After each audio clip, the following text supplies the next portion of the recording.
Ladies and gentlemen, boys and girls, how you folks doing? Welcome here. Welcome to another edition of a throwback pay-per-view. Today we are watching Armageddon 2003. We were supposed to watch this thing last week. I wasn't able to go live with it last week, so we are now live with it this week. How you doing, guys? It's good to see you. I hope you're having a wonderful day so far. But let's just jump straight into this thing, my friends, okay? It is time for your Con Man Certified Roll Call. So who do we got in here today? We got Trey Lucato. How you doing, man? We got Lucas Freeman. Bishop, how you doing, buddy? We got Samuel Vlogs. Trey Lucato. Rockers Gaming Channel. Text-based wrestling fan. How you doing? We got Miguel Engel Baltzar. I hope I got close to that name. How you doing, Brandon McKeegan? Excuse me.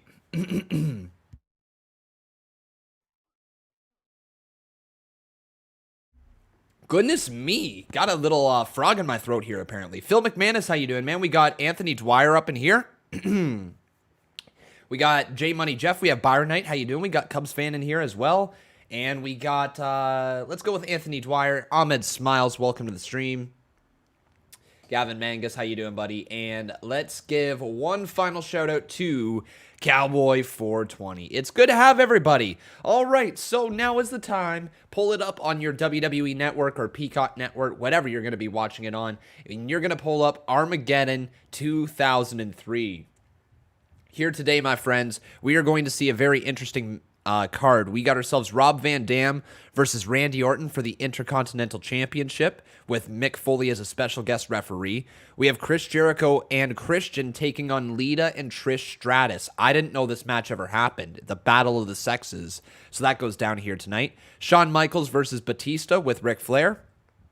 Dudley Boyz versus Garrison, Cade, and Mark Jindrak versus Lance Storm and Val Venis versus Rosey and the Hurricane versus Scott Steiner and Test versus Batista and Ric Flair versus La Resistance, Rene, Dupree, and Rob Conway for the World Tag Team titles in a Turmoil Gauntlet match. All right. Molly Holly versus Ivory for the World Women's title, and then Goldberg versus Kane versus Triple H in a triple threat match for the World Heavyweight Championship. Here we go, everybody.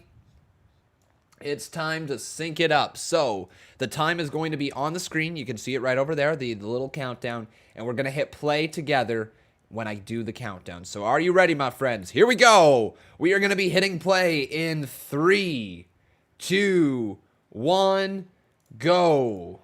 Ladies and gentlemen, would you all please rise to honor the United States of America? Here is Lillian Garcia to sing our national anthem. Oh, shoot, my title does say that. My bad, guys. That's from the last one. Let me just fix my title really quickly here. I didn't notice the end of it. Let's fix that really quickly. Let's get that up there on the screen. Boom. Thank you for pointing that out there, buddy. So, yeah, this is obviously not Stone Cold Steve Austin versus Rock. This is Goldberg versus Kane versus Triple H. Now that title accurately represents this stream here today. All right, good to have you. And we're starting off with Lillian Garcia singing the national anthem.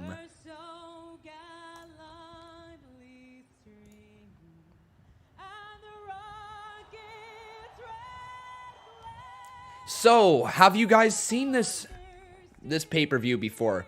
This is my first time. I've never seen it.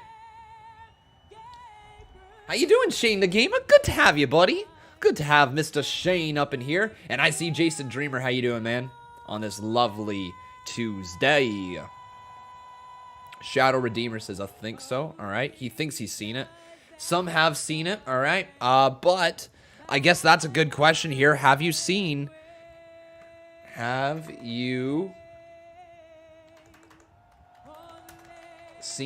Armageddon 2003 before? Yes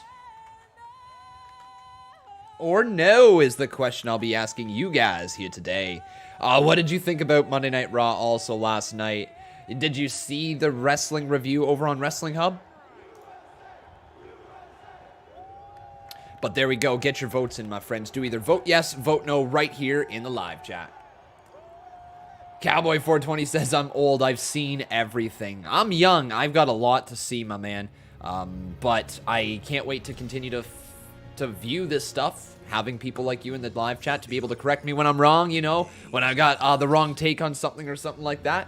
Yeah. Soon the sun will be turned to darkness and the moon into blood. Noah Driscoll says, this was the pay-per-view that got me into watching wrestling. Me and my brother had this Armageddon, and the following years on DVD, we watched it a lot. Dude, that's awesome, man. That's awesome. So is it a good event in your opinion there, Mr. Noah Driscoll? Souls shall be saved. I will beat your ass to death. Good God, Goldberg. In the fire of I will beat your ass to death. Oh, good one, Goldie. All right, good one, Goldie. will not turn back until he has accomplished the intent. The Sunday Night Heat match before Armageddon saw Rico with Miss Jackie defeat John Hendenreich. Hendenreich? No, who? No clue who that is. Did anybody see BTE with Christopher Daniels at the beginning? I did, man. Christopher Daniels. What a promo. Doesn't want to go. He wants one more. But I don't know. It was a really good segment right there on BTE. King of Fate says, back when Goldberg was watchable. I never got to watch Goldberg. Legit. I never got to. This is before I started watching wrestling. I started in 2005. All right, here we go. Time for Armageddon. Let's get it, ladies and gentlemen. Pyro, look at that epic pyro if you're watching along at home. That epic pyro. Like, there's just something that WWE used to have a feel around their pay-per-views. And I hope we get back to that same feel eventually. I think we will. I really do. But before we get too far into this match and show today, please make sure you leave a like on this video. Also making sure you are subscribed to the channel with your notifications turned on. Pronounced Heidenreich. He was in the Road Warriors when Animal returned after Hawk passed away. Oh, okay. Whoa, Teddy Long. What? I don't think I knew this. I don't think I knew that Teddy Long was a manager for Mark Henry.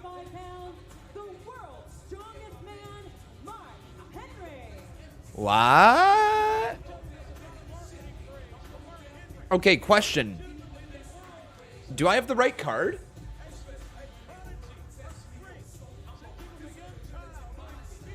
Wow. I missed this match as well. I thought that this, I guess they didn't include this on the card, but Mark Henry versus Booker T is going down here tonight. I legit did not know Teddy Long was a manager for Mark Henry. Well, there you go, guys. Learn something new every day. This is why we watch these old school pay-per-views or older pay-per-views, because we get to learn. And there's only one way to learn in wrestling, and it's to truly watch the shows, right? You can watch all the documentaries you want. You can read up on all the Wikipedia entries that you want. But at the end of the day, the only way to truly learn about wrestling is to watch the wrestling shows. So that's why we do this every single Tuesday on this channel. It's slightly educational slash obviously entertainment for you viewers at home. But yeah, I think that this is a really fun way to watch the pay-per-views, learn some wrestling from the past, learn some previous storylines, get to understand how the wrestling business shaped and formed itself that it is today. You know, I think this is a really cool venture that we've been on over the last little bit. And I think we started doing this quite a while ago now, haven't we? We started doing this towards the start of the year, right?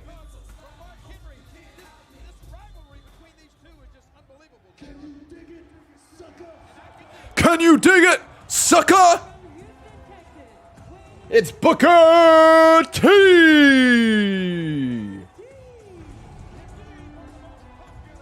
The five-time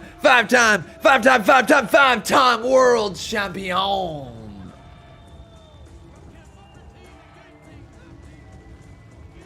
Can you dig it, sucker?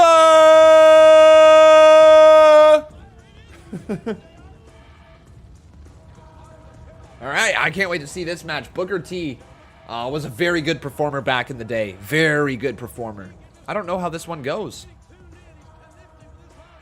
Oh, Okay, so now, guys, now comes the time where we get to start discussing which pay-per-view will we want to watch next week. All right? What would you like to see happen next week on this channel? Would you guys like to see...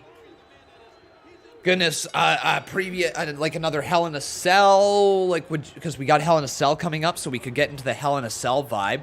Maybe some matches or some pay-per-views that had some really good Hell in a Cell matches we could do on this channel.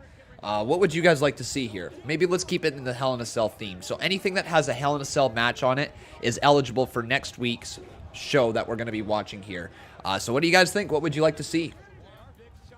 Go beyond 2010 if we can. So try to go back, like, you know, even before 2005 if we could. I don't know when the first Hell in a Cell match was, though. Bad Blood 97? That's a possibility.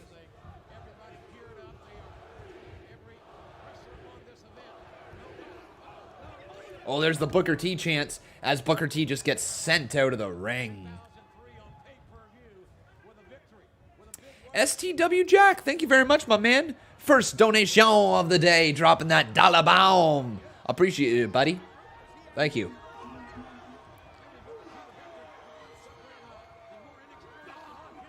Oh, Booker T sent right into the steel steps by the world's strongest man, Mark Henry.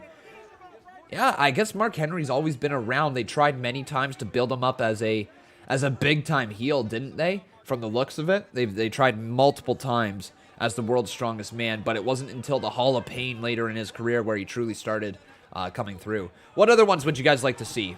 Armageddon 2005, the one with Randy versus Taker in the cell. That's a possibility. Let's write that down. Armageddon 05. All right.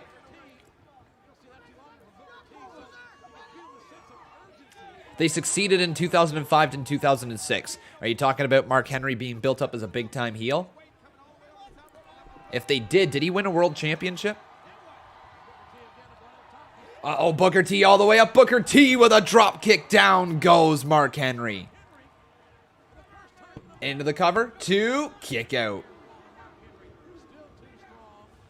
What other pay-per-views had Hell in a Cell on it that are from back in the day?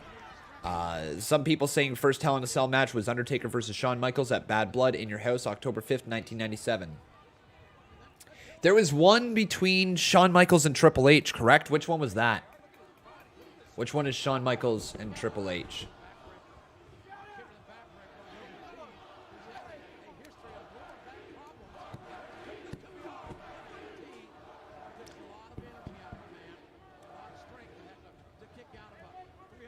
That's Bad Blood 2004 or Bad Blood 97? Bad Blood 04. Bad Blood 04. Okay. So Bad Blood 04. Okay, guys. And then the last one we're going to do. It's great to have you back, STW Jack. We're going to run your dono in just a hot moment, my man. And yeah, what's Undertaker versus Mick Foley? Yeah, let's get that one. Undertaker versus Mick Foley. Which one is that? Undertaker versus Mick or Mankind Hell in a Cell. That was King of the Ring 98. All right, King of the Ring 98.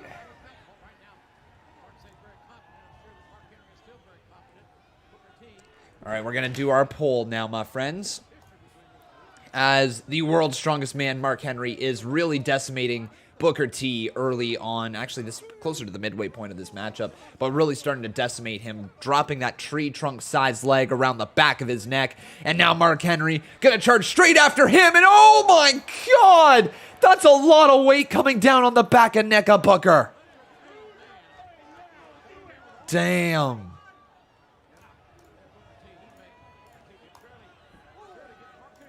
All right, so the question is, what should we watch next week?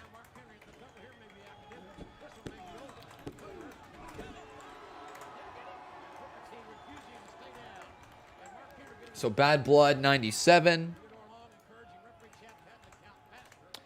You've got Armageddon 05.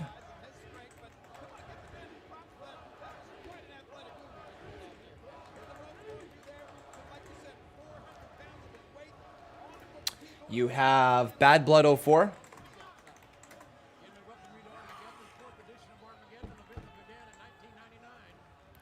Or you have King of the Ring 98.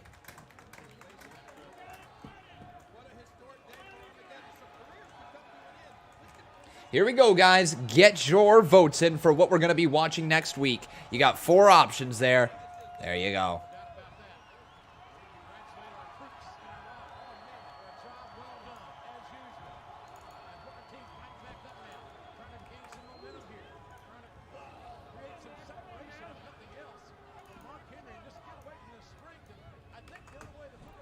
You're a new subscriber? Well, welcome, Toxic Silence. It's good to have you. Really good to have you, Toxic Silence. Welcome to the stream. Mark Henry just has that big old bear hug locked in on Booker T at the moment. And once again, guys, if you would like to sync up your stream, the time is up there on the screen for you. TCS Gaming says, hey, Con, do you have any idea why Peacock is taking so long to put up classic SmackDown episodes? Trying to binge watch WWE and had to stop at SummerSlam 99 because no SmackDown episodes are up. I believe it's because WWE and Peacock are having to, I believe, flip through almost every single show that they have and slightly censor it for Peacock. I can't confirm that 100%, but everything that I've heard seems to say that they are editing out certain moments from WWE history when it goes onto Peacock. So they might just be washing whatever they didn't like of wrestling history out of there, which is brutal. It's history, but it's brutal that they're doing that if that is the case. Hopefully more will be put up over there for you, buddy. Hey, Lottify, how you doing, man? Good to see you. But yeah, you guys can vote right here for which show we're watching next week. Do either vote Blood 97, vote Armageddon 05, vote Blood 04, or vote King 98 right here in the live chat. Yeah, that makes sense. It's just they did Raw super fast, which is weird because SmackDown is taking ages. Yeah, that is a little weird. I'm trying to think the reasoning why. Could it be because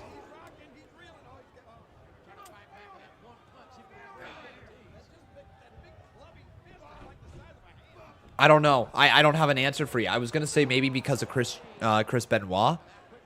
Maybe there's a reason for that. But Chris Benoit didn't come into WWE until when? Oh, nice shot there by Booker T. Into the cover. 2. Kick out by Mark Henry. So he came to WWE in 2000. So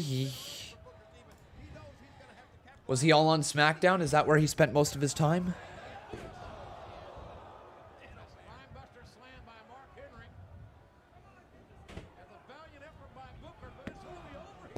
So he moved to SmackDown in 2002. Okay. So yeah, I don't really have an answer for you then, my man.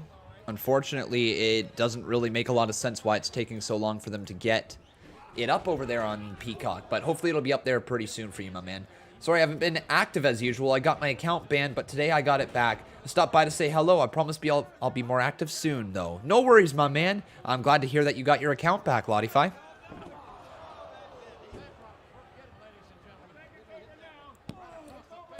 Nick McGinnis says, sorry to take away from the Armageddon pay-per-view. No worries, man. We're just here to chat wrestling. Whatever happens, whatever we talk about is whatever we talk about.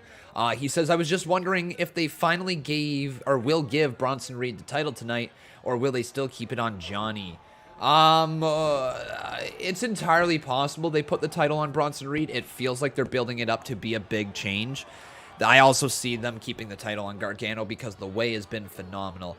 But you don't want acts to get stale. You want to make sure they continue to move forward. And I think the way is incredibly talented.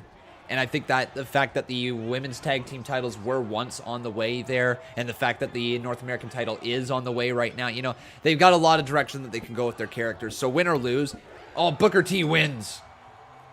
Win or lose for Gargano here tonight with the North American title, he is going to be more than okay moving forward along with the way. In fact, they could bring the way up to the main roster, and I know that would... I've said that about Legado del Fantasma. I've said that about a whole bunch of different acts. But, like, they could legitimately bring the Way up to the main roster. I think if you've got grizzled young vets, you've got the Way, you've got Legado del Fantasma, you've got those people right there who you can call up. Call one of those factions up. Or Cameron Grimes. Like, call one of those acts up to Monday Night Raw, because Raw needs just a little something extra. Look at how good Damian Priest has been on the main roster since he's been brought up. Because Damian Priest feels fresh, he's been in new feuds, and it actually feels like it's worthwhile watching. Even when there's zombies, okay? But you two, I know I can count on you two. Tonight, Jericho and Christian. Bischoff's Battle of the Sexes. You're gonna get it done. The Battle of the Sexes. Actually, Eric, we just wanted to say thank you. Thank you for making this Battle of the Sexes against Lita and Trish tonight, because you saw last week, they embarrassed us on Raw when they didn't accept our flowers. They cost us the tag team titles. We had them won. I was about to win the bet. I was about to win one shiny Canadian dollar, but the really big picture here is Lita embarrassed me in front of all my peeps. Well, She embarrassed me. You know how I feel about Lita. The only reason she's still here is so you two can embarrass her any way you see fit. So have a good time out there. Listen, I still want to tell you what I think about this battle. Uh-oh. What is that? Dang. Mick Foley! That's Foley's entrance music. The hell is that doing on? That was terrible acting from Bischoff. What the frick? That was terrible, terrible acting from Bischoff. Wait, do you hear that? That's Mick Foley's music. What is his music doing on? Okay, God, Bischoff, that was bad. That's funny, though. When is CMU again? It is going to be this Thursday, my man. This Thursday. And we got ourselves a 10-bomb, Mr. Lucky Luck. How you doing, man? Luck 7. Good to have you, buddy.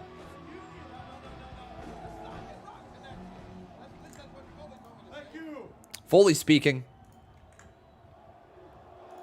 Foley.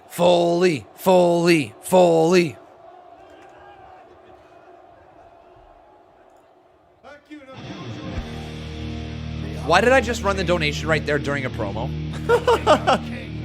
Well, con man be stupid.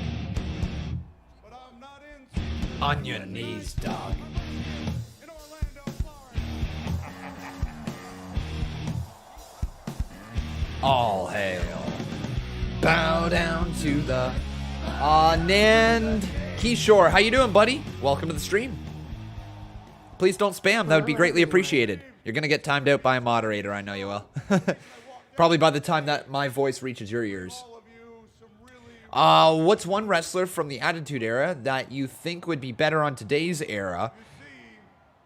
And one from today's era that would be better on in the Attitude Era? Stone Cold Steve Austin. Macho Man Randy Savage would do wonders in the current day and age of wrestling. Can you just imagine Randy Savage being full gimmick all the time in WWE right now? He would be must-see. He would do so well right now. On the other side of that, though, somebody who would do really well in the Attitude Era if they were placed from this current generation in the Attitude Era. That's a tougher question. Kevin Owens would do wonderful. Actually, Kevin Owens would be a megastar, wouldn't he, guys? He'd be a megastar. Not Kevin Owens with a stunner right now. Not this current Kevin Owens. Not this current rendition of Kevin Owens. But Kevin Owens when he came into WWE like 2014, 2015, whenever that was.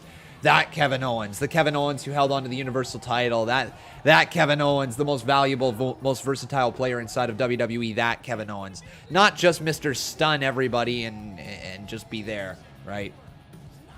Don't get me wrong, I love what Kevin Owens is doing, but he's not really doing much right now at the moment.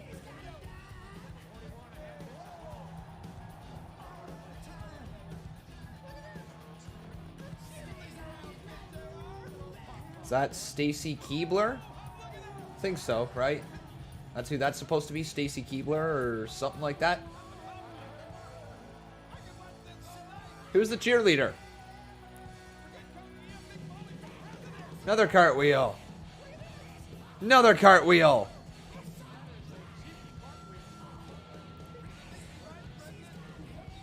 All right, then. Oh, no! Foley just tried a cartwheel. Oh, my good God. Yeah, it is Stacy Keibler. Okay, guys, there you go. So, Stacy Keibler. Oh, Evolution! Oh,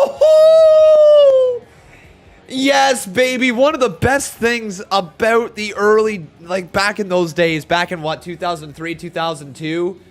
Evolution, man. Who else immediately got Dynasty vibes from the CMU? No one knows. No one knows. I don't know the lyrics, but I can hum.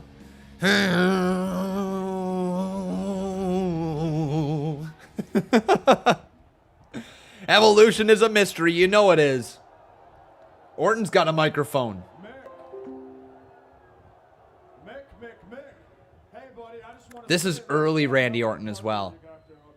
One hell of a COVID. I hope you didn't pull anything because you're going to need that hand later tonight when you count the 1, 2, 3 in my victory over RVD. Uh-oh. The crowd was really against Orton. I didn't get to see this Orton live. I didn't. I got 2006 Orton. That's when I really started recognizing who Randy Orton was. The party is over. You see, Stone Cold is gone, and he's gone for good because I won that match at Survivor Series. Mick, your stupid petition is done. It's over.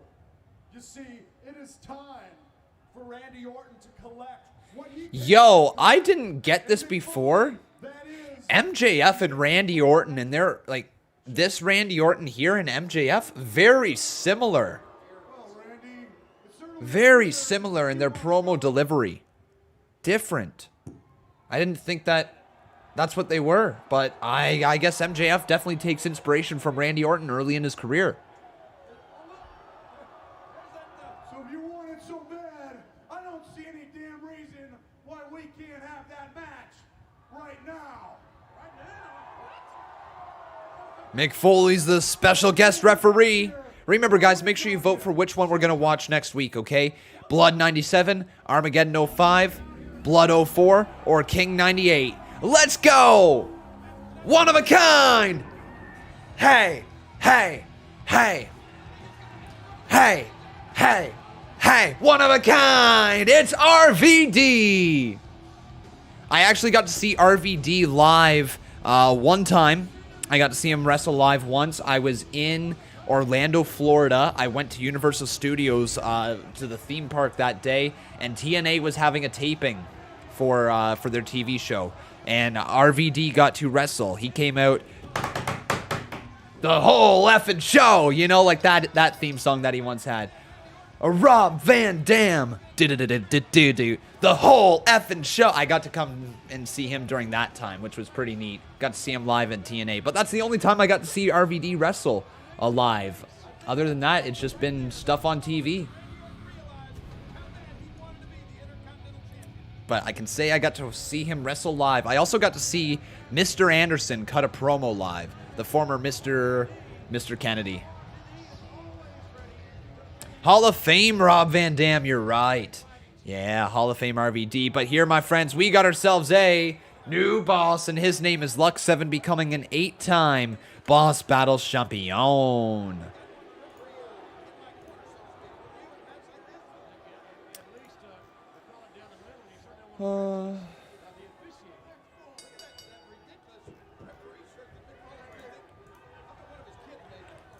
All right, I don't know who wins this one. I think Orton, but don't tell me if I'm right or wrong. I think Orton wins this, but if I'm wrong, I'm wrong. But I think he wins the IC Championship, or at least becomes the IC Championship very shortly after Evolution or during Evolution or something like that. I might be extremely wrong.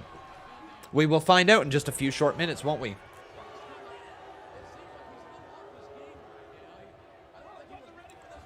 And Randy Orton with Ric Flair in his corner. And Rick going to be the mentor to him.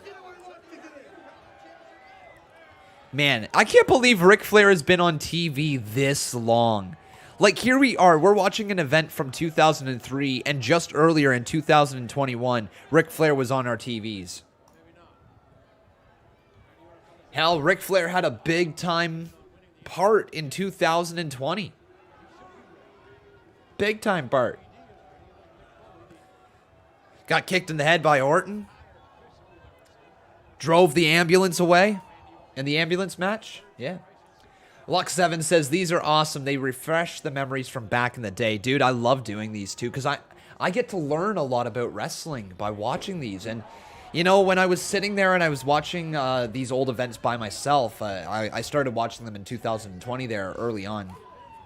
And I was like, why am I not watching this with everybody? Like, this seems like something we would all enjoy to collectively sit down and watch. We might not want to sit down and watch every show together, but I can bet your ass there's going to be a few times that you come in and say, hey, I'm going to watch this pay-per-view today with Conman.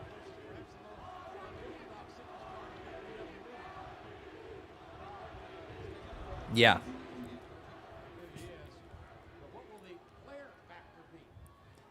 It's just a really refreshing feel. It truly is.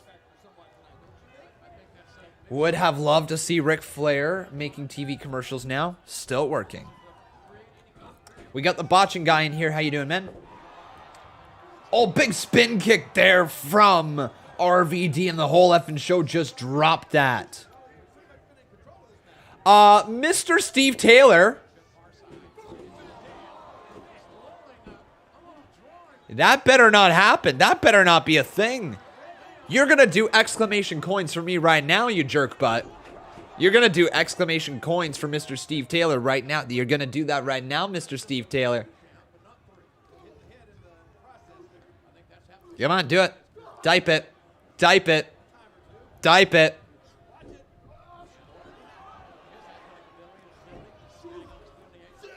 Oh, spin kick from RVD knocks our RKO, what's his name, Randy Orton off the side.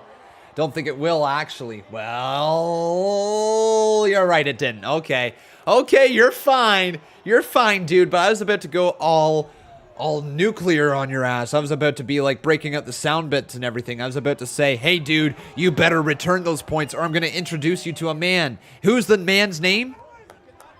Oh, good God. It didn't work. Crap. Well, just give me a second to reset my things here. Then I'll get back to that joke.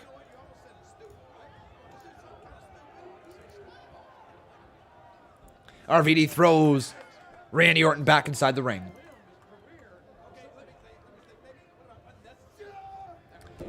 You just want your train. Train on the water, boat on the track.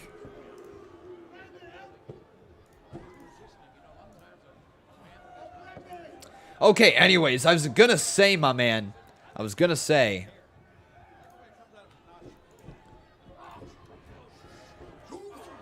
Something along the lines of, you better return those points if they happen to give you the points. Otherwise, I'm going to introduce you to a man, and you're not going to like who this man is. Are you wondering who this man is? Well, I'm going to tell you who this man is. This man, what is his name? And his name is John C.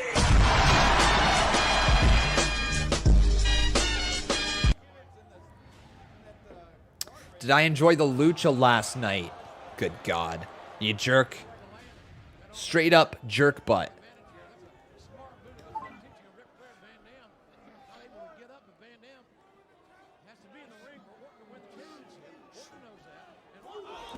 King of Fate, after last night, you are a jerk butt.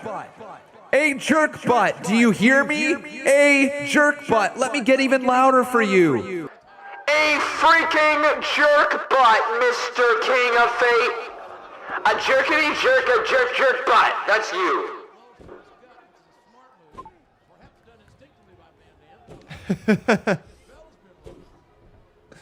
Uh-oh, Orton goes off the ropes here. Orton goes and he delivers a right hand to the face of RVD. Count of two, kick out by RVD.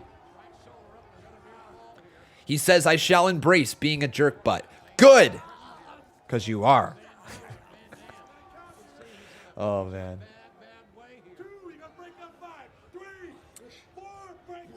How many people here in the live chat have some shares in AMC? Anybody? Is anybody joining me with AMC going to the moon? Anybody in here? Anybody in here? Razor Dragon, how you doing? Oh, frig off, it's Lucha. I can't even escape it, man. I can't even escape it. Freaking Lucha, man. Freaking Lucha. Razor, incredibly kind of you, but also at the same time, screw you. Uh-oh, Ric Flair just got tossed out from ringside, didn't he? Or I'm not sure if he did. Razor, buddy. I do appreciate that, man. Thank you so much. But God, now I gotta hear this. I gotta hear this crap. I gotta hear this garbage. Ah! No, I'm just gonna go back. I'm gone. See ya. No.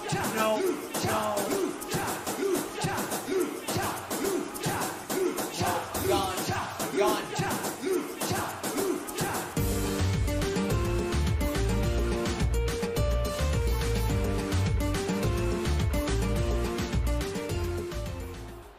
Freaking Luchas.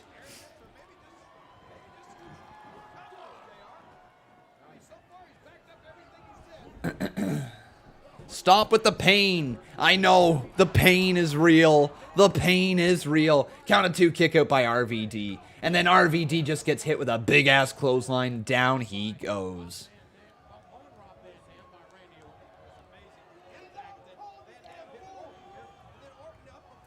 Lux7 says ETL con, man. If you guys don't know, ETL is supposed to stand for Embrace the Lucha. Let me tell you something right now. I will never, and I mean ever embrace the Lucha. Never, okay? Never, ever, ever, ever, ever, ever, ever, ever, ever, ever, ever, ever, ever. Oh, now down into the cover goes Randy Orton. Count of 2. Kick out by RVD.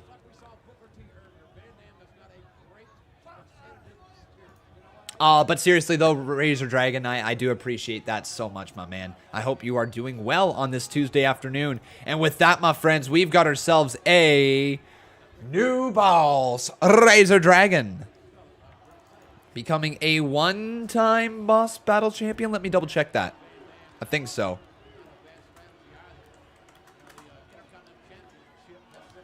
Rockers Gaming Channel says, did I move to a different spot to stream?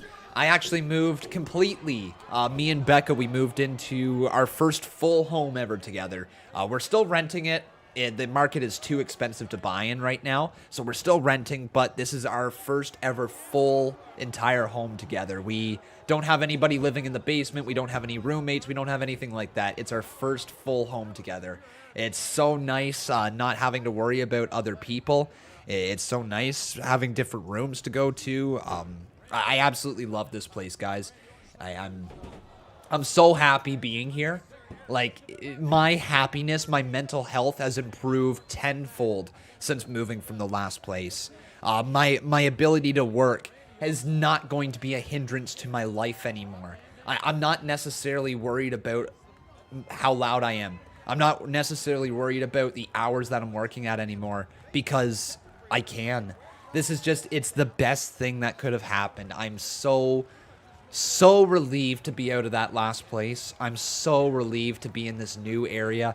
I still got a lot of work to do with the office. I've got this big ass wall over here that I want to put some stuff on. And then I want to get the soundproofing up still, which is still not up. I'm being a lazy bum with that. I have yet to put the soundproofing up, but also, it's not as integral to this place as it was the last, you know? I don't have people living in the basement where I absolutely have to have soundproofing on. So, oh, kick out there by Randy Orton. A roll-up attempt from RVD. Now RVD scoops him down into the mat. A split-legged moonsault. Man, RVD was so good. 2, kick out by Orton. But yeah, the soundproofing just is not as big of a deal anymore. Which is good, but I'm still going to get it up. It's going to help with the echo that's in this room. Into the cover. Orton. Kick out by RVD. Nick McGinnis says, I really think SmackDown is going to push Roman versus Seth at SummerSlam. I'm fine with two heels talking crap, and the storyline is there. The Tribal Chief versus the Messiah. Also, the fact that they're both former members of the Shield. There's something there, no doubt. I think you're right there, my friend. I think we're going to get Seth Rollins versus Roman Reigns at SummerSlam. That's a big fight feel, isn't it? Steve Killer says, how far is the next house in case a serial killer ever pops out of your woods? Well, I'm in the middle of a city, so the woods are a little further away. There is a house just to the left of us. There's a house just to the right of us. And there's a house just out this window over here. If I opened up the drapes, I could see right over to the other house. And oh, look, there would be another house on there. And there'd be another house over there. And then there'd be another house to them. And another house next to them. And another house next to them. And another house next to them. And then on our side of the street, there's another next house to them. And another house next to them. And another house and another house and another house. That's what a subdivision is. Hey, Primitive, how you doing, buddy? Yeah, no serial killers coming to get me. At least I hope. Unless they're going to target every single house along the way. You know, they might. They might just be called the Con Man Killer. They go into every single house looking for the Con Man. They can't find it, so they just axe everybody off along the way. And then they finally find me, axe me off, and then they never find those people again because they're like, oh, he killed Con Man. What? What am I saying? Why do you watch me? What the frig just came out of my mouth? Anyways, how you doing, Primitive? Good to see you, buddy. Good to have you. Oh, RVD, though. Dropping some more elbows to the midsection of Orton. Another right hand there, and now we got ourselves a brawl in the center of the ring. RVD and RKO brawling. Oh, spin heel kick, down he goes.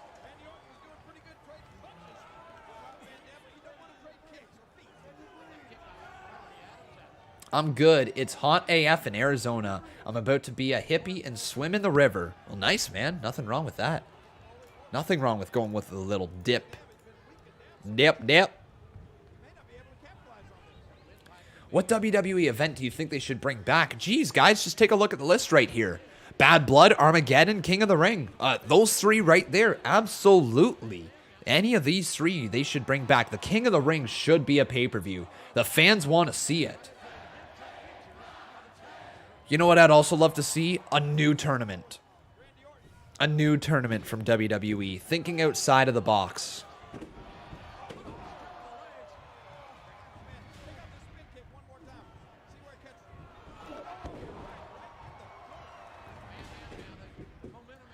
In a neighborhood. Yeah, subdivision there. TCG. Yeah.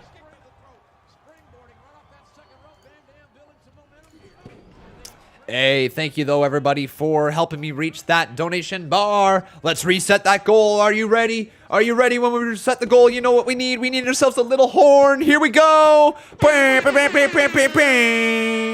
you very much, everybody. New donation bar up on the screen.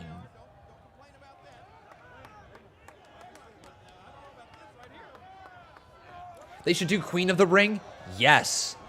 Yes, you're right. Yeah, they should. What the frig? Yeah, you're right. 1,000,000%. Oh my God, Charlotte should win that. Oh, the heat. The heat. The actual heat that would be on WWE. If Charlotte won the first ever Queen of the Ring. To actually be able to call herself the Queen.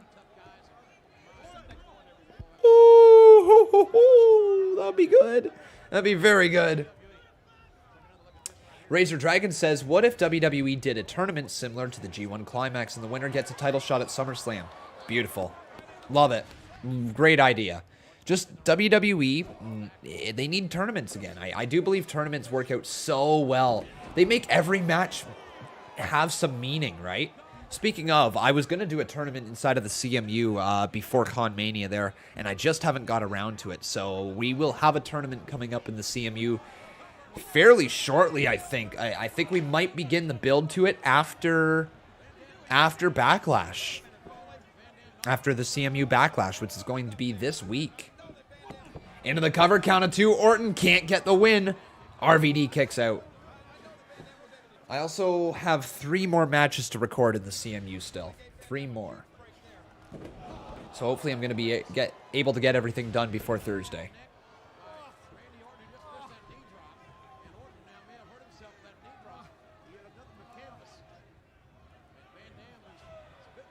Not a terrible idea there. Minecraft Stadium tutorial.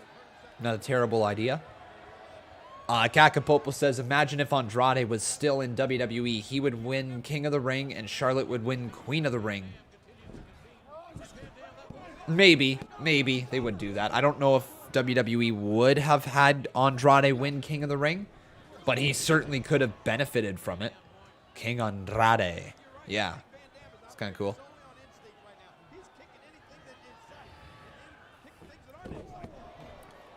I'm going to be doing Money in the Bank there, Trey. We got stuff planned for Money in the Bank already with the CMU, so we'll be taking care of Money in the Bank, and then we'll stream Hell in a Cell at a later time, probably. Maybe we'll do Hell in a Cell after that. I don't know. I don't know if we need to do Hell in a Cell right away. I might just hold off on that one a little bit. We'll see. Hey, Boom, how you doing, man? He says, you excited for NXT? Yeah, man. I'm excited. Let's see what the card is for NXT here tonight.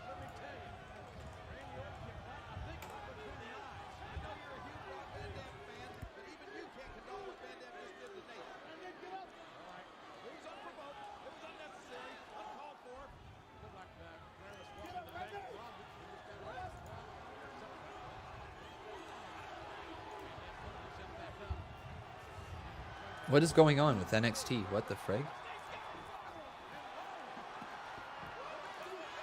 Oh, what a kick there by Randy Orton. Something weird going on with NXT. All right.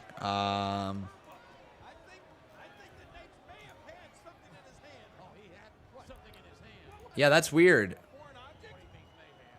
I can't access WWE NXT. Against the Almighty. Oh, this is giving us flashbacks to the no disqualification. The frig? What just started playing? What is going on? RKO by Randy Orton. That's gonna be it. 2, 3. Randy Orton is the new Intercontinental Champion. Is this his first IC Championship? Is this his first title win? Is this Randy Orton's first title win?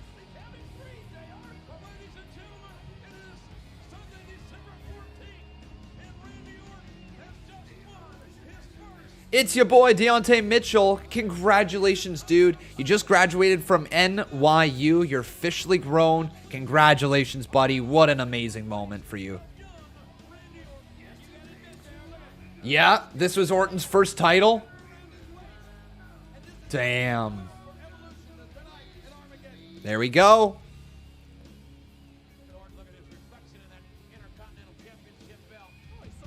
Who would have thought that this guy, right? I mean, pretty much everybody, actually. Everybody pegged him as being a future star of the business. But still, who would have legitimately thought when you were looking at this guy getting that IC championship put around his waist that this was the man that was going to be a legend of the business, that was going to be in all the memes. He was going to be one of the most talked about WWE superstars who has never truly been outside of the business. And that is something that Randy Orton has to definitely keep in the back of his mind for his career, because Randy Orton has become such a megastar without needing to go to Hollywood, without needing to go do all these movies, all this other stuff. Randy Orton has just always been a WWE superstar. It's in his blood. It's what he was meant to do. And God, he might just be the biggest superstar ever in the history of the WWE to get over solely in the Undertaker. No, never mind. I was about to say a dumb take. Never mind. Randy Orton, though, one of the greatest to ever do it, and one of the best to ever get known just for his work in the WWE.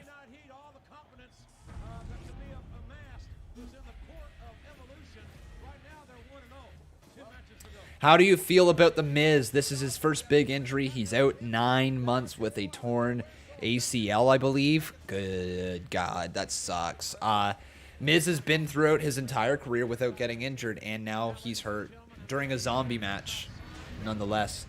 It sucks for him, man. It truly does, because The Miz was doing some pretty good stuff.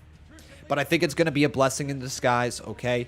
John Morrison's now going to get a run as a singles competitor, most likely.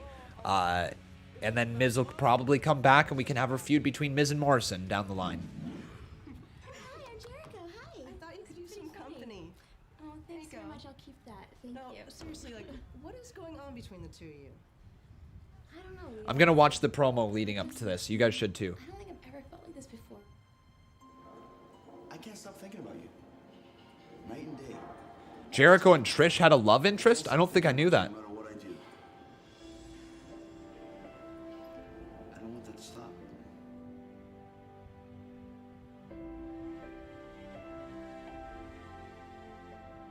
What about you and Christian, anyway? We are through! You don't have to go anywhere because I got you your job back. You're not fired.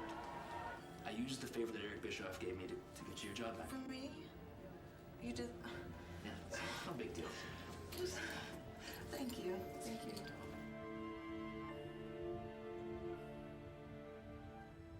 I'm telling you, C-Man, I'm telling you, the bet is gonna be over after tonight. I'm gonna seal the deal. Did you see when Molly knocked Lita down at ringside? I went over there, I picked her up real gentle. We had a moment. Big deal. I've been making out with Trish for the last 3 weeks. She's been falling for every single thing I've been saying. It's been absolutely pathetic. Uh-oh. I've never felt this way before. Oh, they were working them? How pathetic. How sad is that? Interesting. Jericho and Christian were working the two girls. You learn something she's never felt before later tonight. Because I told you from the start, I can nail Trish before you nailed Lita. Ah, that's a story. I'm gonna win it tonight. Is that so? That's so. Well, I got Disgusting story, but still. Canadian says that you're wrong. I can't believe how stupid that broad was. Wow.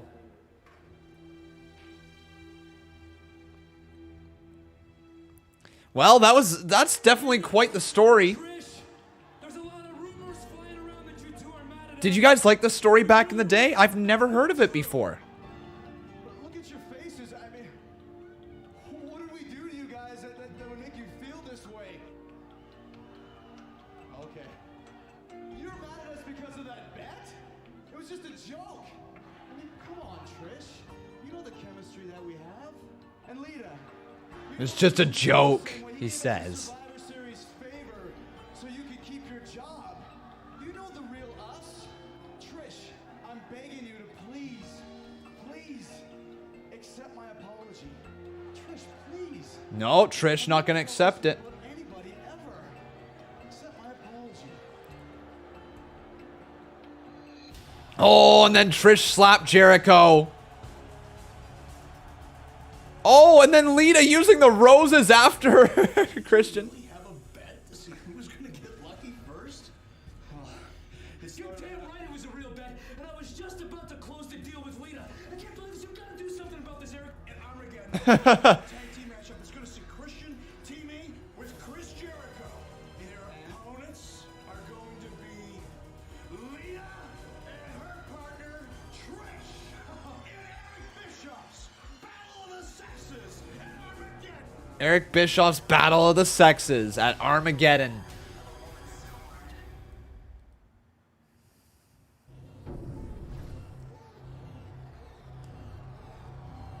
Well, anyways, here comes Y2J, Chris Jericho. Yeah. One, break the wall down. Break down the walls. There he is, Chris Jericho.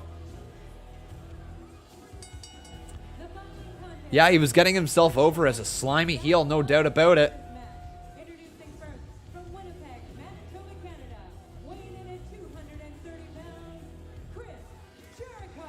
All right, Jericho. You know I gotcha, now you know. Boom says, Con, rate your new house out of 10. Oh god, there's no way I can rate my new house out of 10. I'm just happy being here, my man. Just happy being here. It's the best place that I've lived my entire life. other than my parents' house, but it's definitely the best place that I've purchased and that I've been, you know, like I'm renting it. It's not like it's actually mine, but it's the best place that I've ever lived, other than when I was living with my parents for all those years growing up. But yeah, like it's the thing that I'm super proud about, you know, put my money towards it, put lots of hard work to getting myself into a spot like this, and I'm quite happy where I am at the moment. Hopefully, if AMC goes to the moon, Conman can actually buy himself a house. That'd be the goal. If that literally, guys, that's the really only goal with AMC. If it takes off, I'm gonna be buying myself a house, buying myself and Becca a house, and that will be the goal.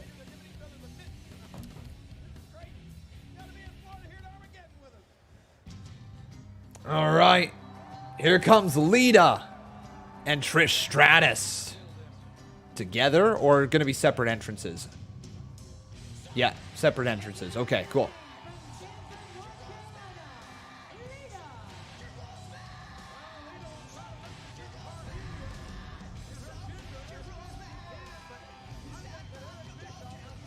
And Christian just smiling away at Lita.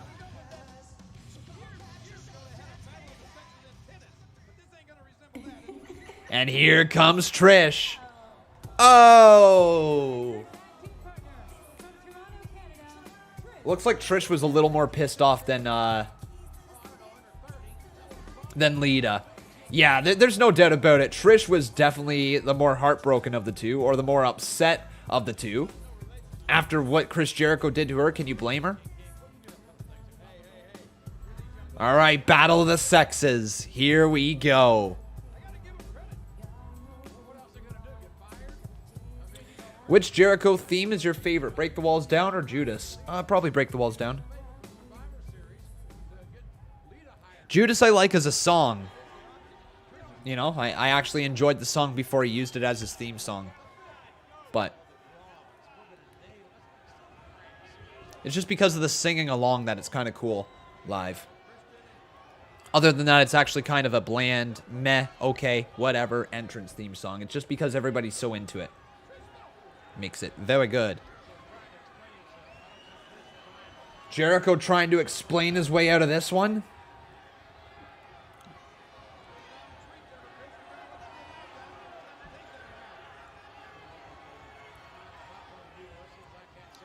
Jericho trying to grab the chin. Oh no, yeah, and Jericho blocks the slap. Oh, and then gets slapped in the other side of the face. And Lita now just going to go to, or sorry, Trish Stratus just going to go to work here after Chris Jericho. And Jericho doesn't want to lay his hands on Trish, but Trish continues to slap away. Off the rope she goes. There's a crossbody. Uh-oh, caught by Jericho. Jericho. Calm down, he says. Just spanked her. What?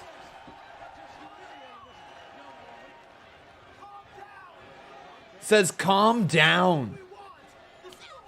Oh. Now Trish getting right back after him. Rightfully so. The girls better win this match. Okay, if this is, yeah, the girls better win this one, right? The girls absolutely should win this. I don't know the results. I did hear about The Miz. Very unfortunate stuff with The Miz. If you guys have not done so, please make sure you leave a like on this video. Also making sure you are subscribed to the channel. Christian saying, bring Lita into this match.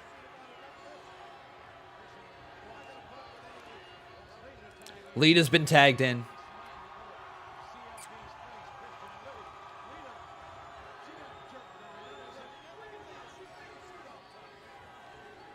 And now Christian and Lita staring right at each other. Christian saying, I'm going to give you the first shot, potentially.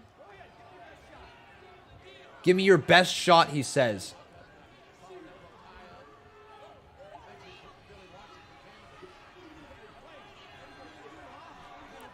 What are you going to do, he says. Oh, headbutt there from Lita. Okay, Lita. Now Lita gets out underneath the bottom rope. She's going to run away. Christian back inside the ring, and Christian just gets stomped on by Lita. And there's a shot right there. Hammer fist right to the back of the neck there of Christian. And, of course, the back of Christian as well. Now right back into the corner. There's a knee shot into the corner. And Christian puts her back in there. Back in he goes. Sidestep by Lita. Lita. Monkey flip. Down goes Christian. She ducks out underneath that one. Up and over. Hurricanrana. Down goes Christian. Into the cover count of 1, 2. And Christian kicks out. Oh, did Jericho just get involved? Hey, Raul. How you doing, buddy? Good to see you. On this week's main event, Mansoor pinned Cedric Alexander. Yeah, I did see something about that.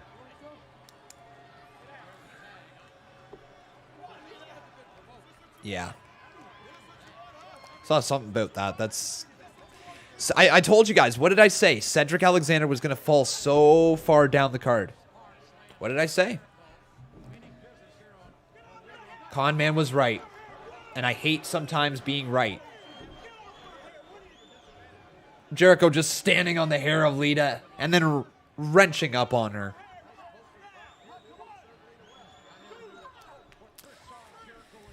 Yeah, Gary just continues to fall down. Oh, roll up. Oh my God, Lita. 2. Kick out by Jericho. Could have been it. Jericho, though, with the back elbow. Raul says he's doing decent. Had to sort some stuff at hockey because my Summer League hockey captain broke his ankle today. So I'm taking control of the team for the rest of the season. Damn, dude. That's unfortunate that he broke his ankle. But what the hell? Did Christian just rip the top off of Lita? Yeah, the girls have to win this one. Oh, and then Jericho just smells it. Wow, this is weird.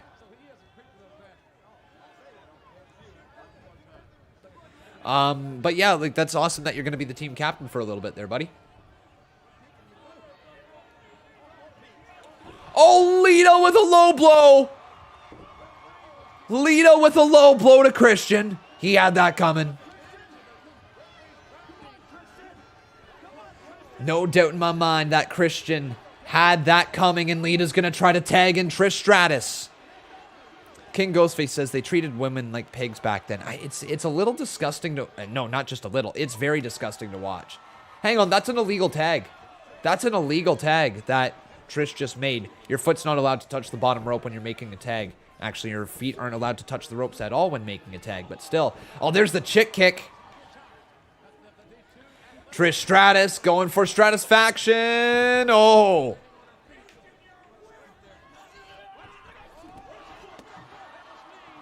And Christian gets sidestepped to the outside of the ring. He goes. Chris Jericho taken down by Lita, and Jericho lands right on his Jerichos. The Southern Jerichos. And now Trish Stratus leaning up. Head scissor. Down. Oh, no. Jericho just shoves her down. Christian goes to the cover. 2. Kick out by Trish. Remember to make sure you leave a like on the video, my friends, if you have not done so. We're an hour into this show, and we could get close to 100 likes if we continue to leave likes on this video. Thank you, everybody. Trish Stratus. Nice move. Trish now rolls up Christian. 2. Oh, it's not over. Kick out by Christian. Oh! Clothesline just planted her down. Wait a second. Lita up on the top rope. This is a good match. Lita, Hurricanrana, down goes Christian.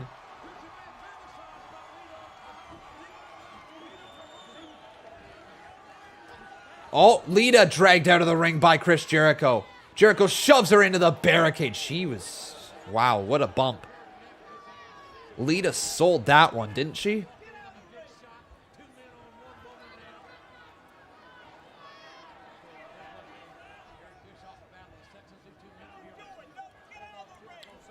Jericho lifting up Trish.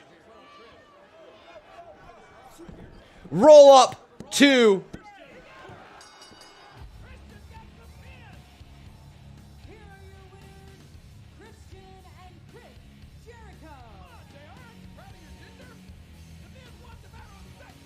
The guys won.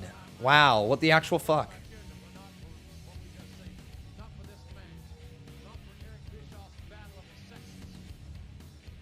They gave the win to the guys? Oh. Oh, that's not... Damn, damn, damn, damn, damn. That feels wrong. That feels so wrong that that's the direction that they went. That feels so wrong.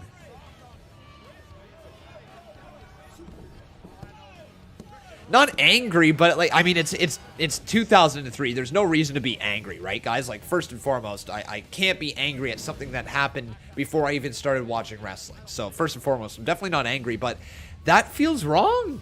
It feels wrong. That build certainly made it seem like it should be the women who win, but then they gave it to the men. All right, then. All right.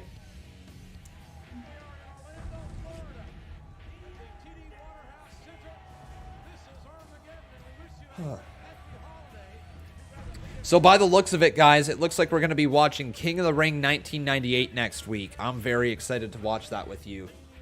Very excited. What did you expect, Con? They treated the women like pigs. They weren't going to put them over the guys. Apparently not, eh? Craig Ray says, what year did you start watching wrestling? 2005, my friend. I want to say June of 2005 is when I started watching wrestling. Yeah, either May or June of 2005. Up next, Shawn Michaels versus Batista. This one should be good. I actually don't know for sure if it's good, because I don't know the results to any of these matches here today. But Austin's career is all in the hands of Shawn Michaels. This is looking real bad. Now he's got it. 1 down and 2 to go. I just want to watch this intro here so I can know the story a little bit.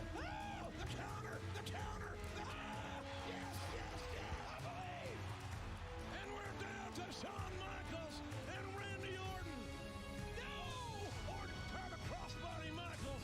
I don't know if Michaels moved out of the way or just collapsed. But he's willing himself up.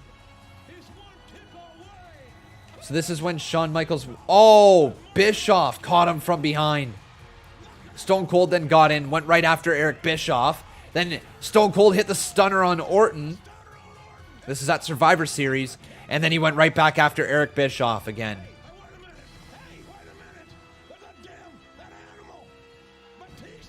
Batista. Batista bomb. To Michaels. Oh, wait. Is that how Stone Cold's career was over?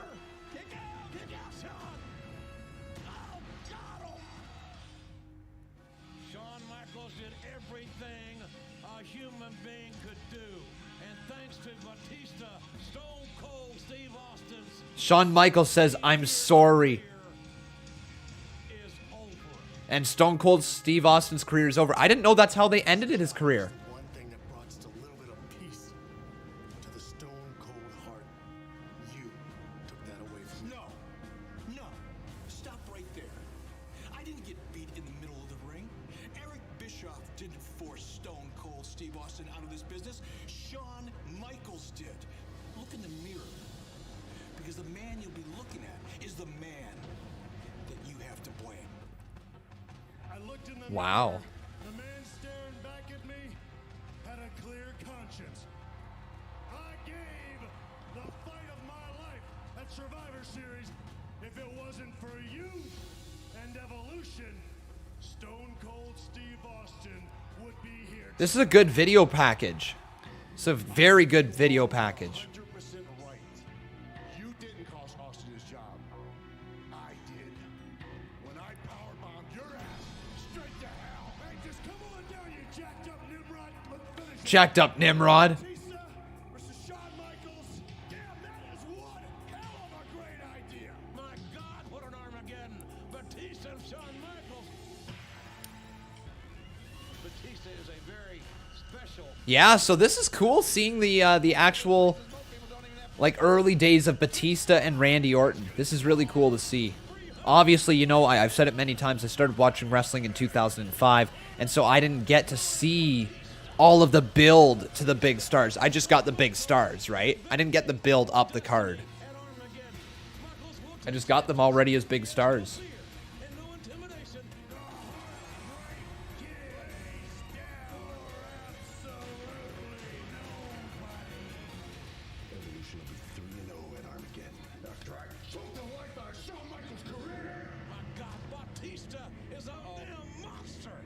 What the frig?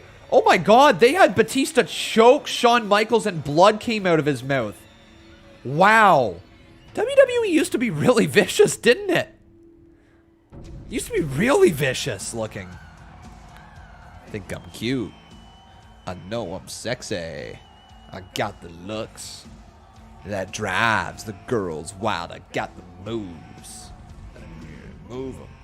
I'll send chills up and down their spines. He's just a sexy Kurt. Sexy Kurt! I'll make your ankle hurt. Ankle hurt! I'm just a sexy Kurt. Sexy Kurt! I'll make your ankle hurt. Ankle hurt!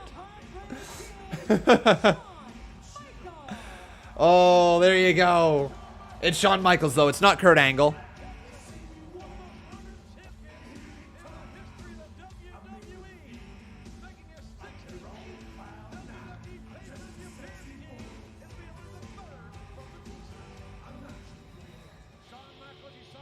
And here comes Batista.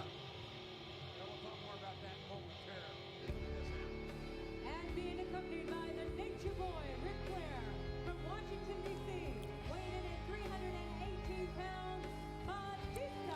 All right. So here comes Batista with that old theme music of his. Which theme music did you guys like better? Batista's old theme or I Walk Alone? For me, it's I Walk Alone. But man, what a beast. What a beast this guy was.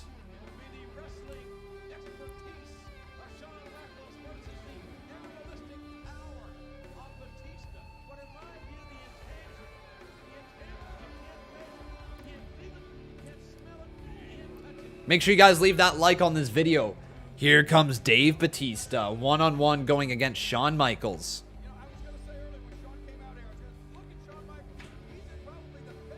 We're just under halfway through the pay-per-view as well, my friends. Still to come tonight, we got ourselves the Dudley Boyz versus Garrison, Cade, and Mark Jindrak versus Lance Storm and Val Venis versus Rosey and the Hurricane versus Scott Steiner and Tess versus Batista and Ric Flair versus La Resistance for the World Tag Team Title Turmoil Gauntlet match. Then we got ourselves Molly Holly versus Ivory later tonight. We have Goldberg versus Kane versus Triple H for the World Heavyweight Championship. So still 4 more matches after this one. Well, actually, sorry, 4 more matches including this one.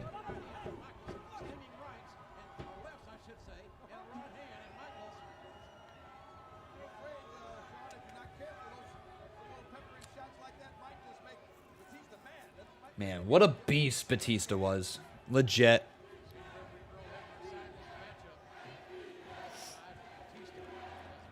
Shawn Michaels was also so good.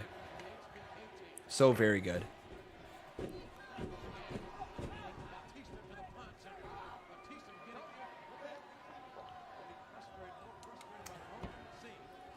Yeah, guys, don't go anywhere, okay? Conman will be right back, okay?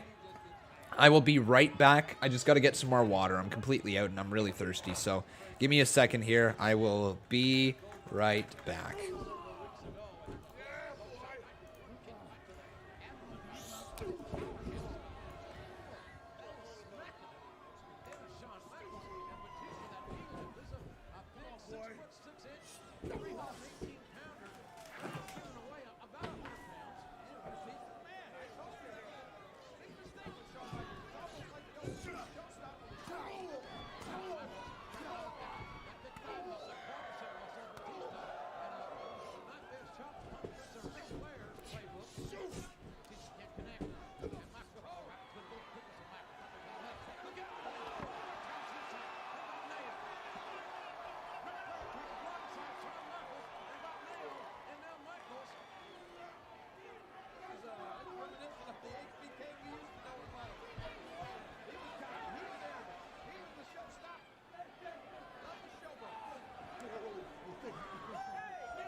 All right, my friends, we are back now.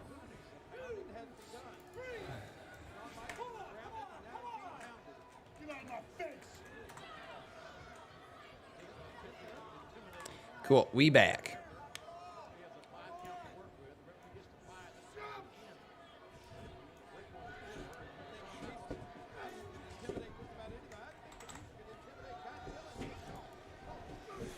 Ian Cartwright, I am here now. I needed some more H2O.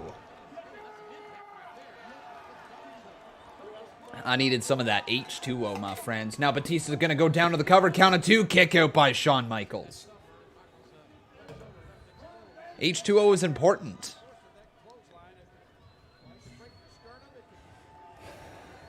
Thank you, Michael Wade. I appreciate you.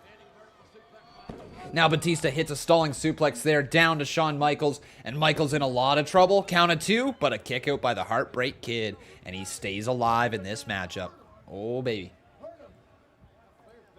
Flair just basically egging him on to say, hurt him, hurt him.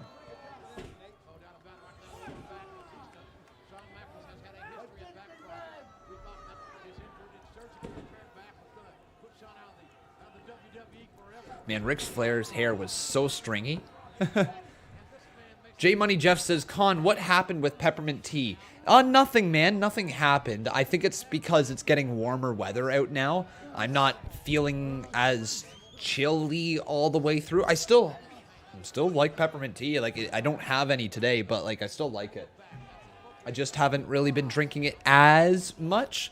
But like it's also because it hasn't really been all that cold out, you know? I haven't really been feeling like a tea all that much. It's been nice warm weather, and I've been drinking a lot of water as a result.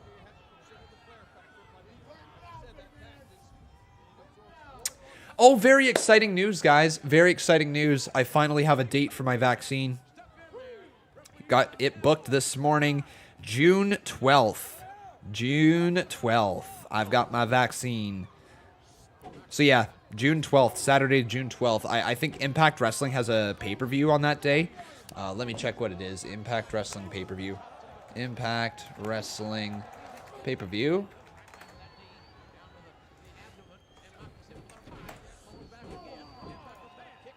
What is it? June 12th, Against All Odds. Yeah, so it's not the big Slammiversary.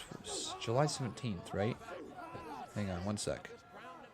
Yeah, that's fine. That's fine. Yeah. Yeah, so I'll be live with Slammiversary. But I don't know if I'll be live with Against All Odds. I guess it will depend how I'm doing that day. If I'm feeling like absolute dog crap after having the vaccine, because I know that sometimes some people have been feeling a little rough with it, then you know, we'll make that an audible call. My goal will be to be live. That's my goal, but we'll see. I know my mom got a little,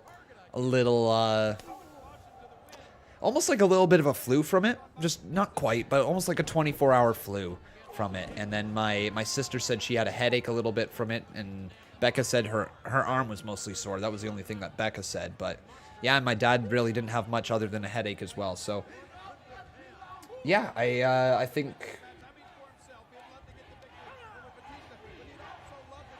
Cool. You just got your antibodies test in. I have long-term antibodies, the doc said. After that, they are up. I'll get my shot. Nice, man. Yeah, Michael Wade, it definitely, from what I have heard, and I don't want this to be talk about the vaccine for too long because I know it's a little bit of an uncomfortable situation for some people. From what I have heard is that if you react strongly to the vaccine, because from my understanding, and I'm no doctor, I don't have an actual clue how vaccines truly work, but from my understanding is like a little bit of the virus gets put into your body with it so that you can develop antibodies to fight off the virus should you get the virus in the future. From my understanding, correct me if I'm wrong on that one, but from what I've heard is like if you reacted strongly to the shot, that means that if you happen to have got the virus, then you would have reacted strongly to the virus as well. So if you didn't react strongly to the shot, you probably wouldn't have reacted strongly to the virus. But if you did react strongly to the shot, you probably would have reacted strongly to the virus. That's my understanding. I don't know if that is actually true or not. But so that makes me really happy that my mom got it because she reacted kind of poorly to the shot. We'll see how everybody feels after their second dose whenever it comes around.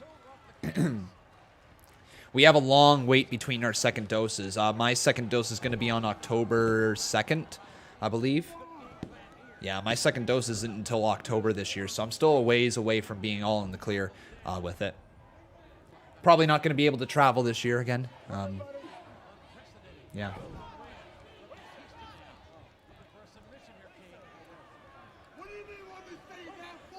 Yes, I'm very much aware of that there, Jada Notice. Cool little detail.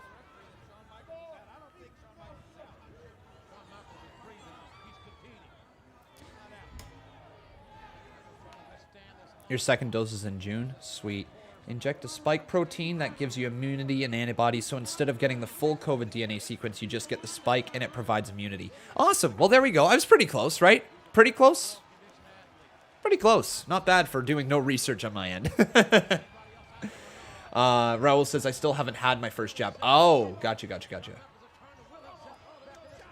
Wait, what? He says, I had it bad for one day, then I was fine and more active. The only thing I had... Oh, COVID. Gotcha, COVID. You're actually talking about COVID. Right, I forgot about that. That you actually contracted it there, Raul. Well, I'm glad to hear that you're doing okay now.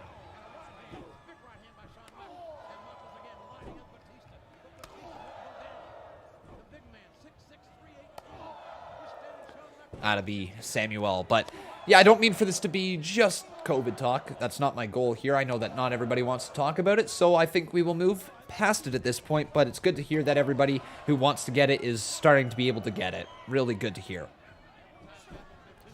Uh-oh, off the ropes, and there's a forearm right there from Shawn Michaels, and he kips up, and Batista doesn't want to be in this position against the Heartbreak Kid.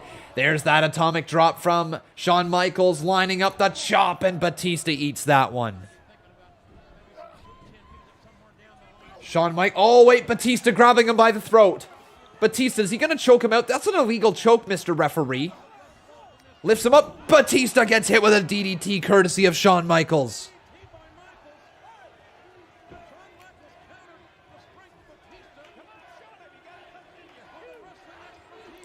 Yeah, that's crazy, Samuel. There's no masks required where you live, and we are still on lockdown where I live in Ontario, Canada. We are still on freaking lockdown.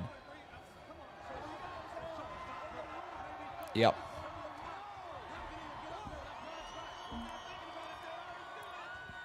When are we on lockdown till, actually? God.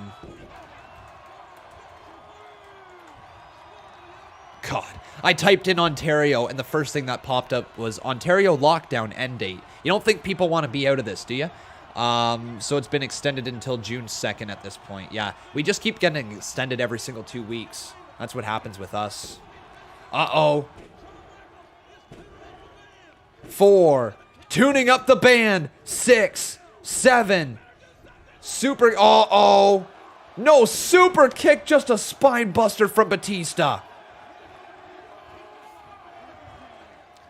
Yeah, Canada was doing so good. I don't really know where it went wrong. I do know the reason why we didn't get too good, or we didn't do too good once it started spreading, was because Canada didn't have their own vaccine produced in this country. I'm pretty sure, something like that. So we had to import all of our vaccines. I'm not exactly sure if that was the case, but I think it's something along the lines of that. We had to import all our vaccines, so obviously we weren't creating any in this country, meaning that we were behind the ball from the get-go. And that's really what happened. And once it started spiraling, you know, couldn't get it under control. And of course, it started spiraling a year later. So you got to think about this, right? For Canada, when a lot of people were looking at it, they're saying, okay, we were being forced into our homes and we were being forced into lockdown basically at the end of summer last year. And once that happened, once the schools got all shut down too, oh my God, Shawn Michaels' shoulders were down. So Shawn Michaels wins, but his shoulders were down as well. But yeah, basically at the end of the summer, they said, okay, everybody back inside. Schools are going to go to online learning, all this stuff, yada, yada, yada. And then they pulled us out of it and then put us back into it. And they've been back and forth, back and forth, back and forth, literally every 2 weeks, it feels. And so basically you got to the point where we went from having 10 or like less than 100 COVID cases during the summer to everybody saying, okay, we did it fine then, why can't we do it now? And then people started going back out, started hanging with people, and started going out, yada, yada, yada. And next thing you knew, our cases kind of spread big time. But it was because of the way that the government has communicated with us. There's not been... I don't mean to go down this hole, but I'm going to go down this hole just a little tiny bit with the Ontario government right here. They were doing such a good job at the start of this thing, and then somewhere along the line, people started getting into their ears, big box office, whatever, you know, they just, in their ears, the big market people, in whoever... Doug Ford's ears, is the owner of Shoppers, Drug Mart, you know, owner of Loblaws, whatever they had to do to basically try to kind of make this thing as political as possible in Ontario. And as soon as they made it political as possible, there was a divide. People chose one side or the other, and they dug their heels in. Then there was a lot of anger, there was a lot of blaming, there was a lot of finger pointing back and forth from the federal government to the provincial government, back and forth, and nothing got accomplished. And next thing you know, here we are in lockdown. And still in lockdown. So that's what happened here.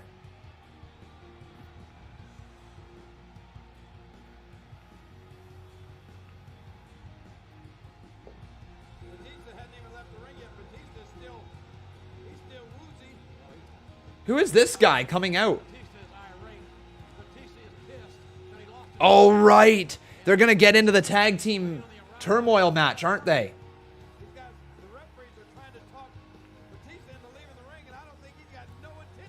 Yeah, Raul, I want you to answer me this little riddle.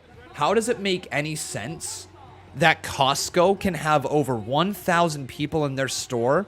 This is in my town that I'm in right now. Can have over, I think it's like, it used to be over 1,000, now I believe it's over 800. They dropped the number a little bit. But they can have over 800 people in the one single store, yet I can't go hug my mom who lives 45 minutes away. She doesn't, no, not even 45 minutes. I moved 10 minutes closer to her, 35 minutes away. Tell me how that makes sense. It doesn't.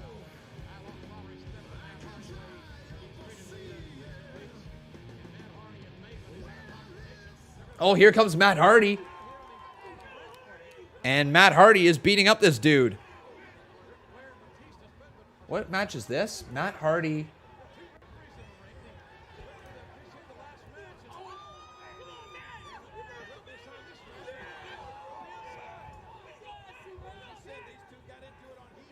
I don't know.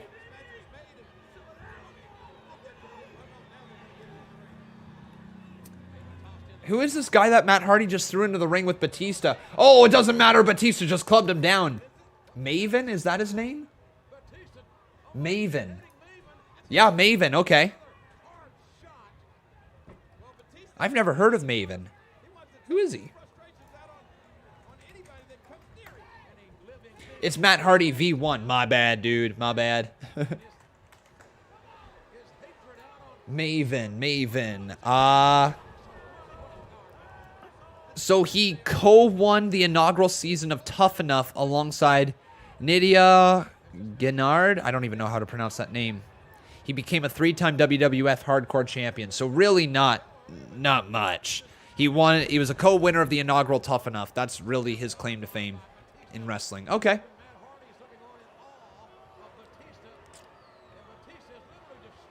He eliminated Undertaker in the 2002 Royal Rumble. Damn. Damn.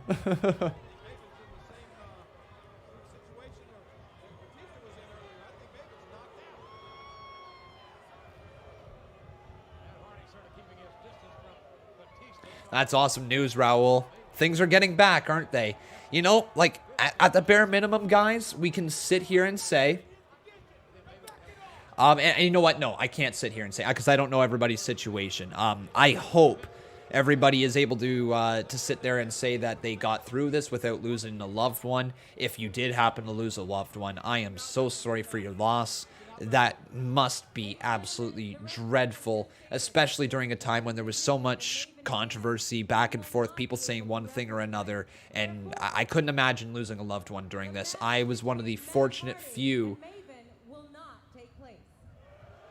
I was one of the fortunate few who didn't lose any family members to this, and everybody is still healthy. Matt Hardy pins Maven 1, 2, 3.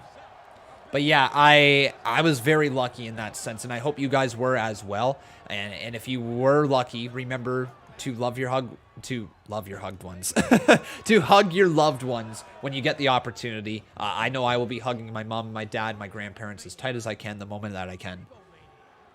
I miss them so much. And the winner is Matt Hardy, the Wonder.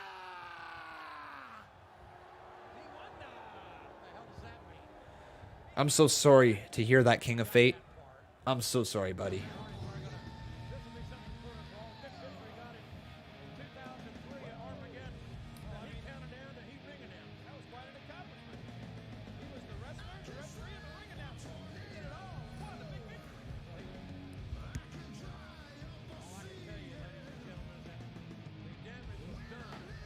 All right, there's Matt Hardy destroying Maven. Matt Hardy V1, I should say.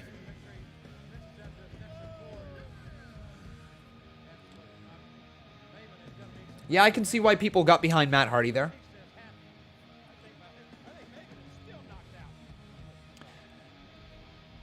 Oh, Batista backstage, pissed off.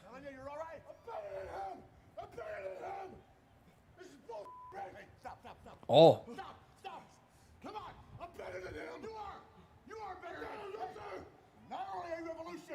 You're Batista, and you got it. Batista's a winner. Stop. You not only have it here, you got it here. You're a man's man. I've seen it all. Come and go. You have that special little thing in you that's gonna make you better. But everybody stumbles. I fall down. Hunter falls down. We all trip. The good ones get back up, and the good ones get back in the game. You walk out that building, out of that arena, with your head held high. You let someone land. You're back. Forget about Shawn Michaels. We'll get him another day. Right now. Good promo. Something special for you. We're walking out here tonight with title belts around our waist. You are a champion. More than that, you're a man. Batista, I'm a champion. I'm a champion. Team Turmoil match for the World Tag Team Championship. Now here are the rules. There's going to be 2 teams to start the match. All right, 15 minutes remaining in the market, guys. AMC, are you going to the moon or are you going to lose me my money? Come on, AMC, take off. I want the squeeze. It's 14:03. Damn it, dude. It's still Green Day today, but damn it. I know yesterday it was in the after hours market. It jumped up to 15.50, I think. La Resistance.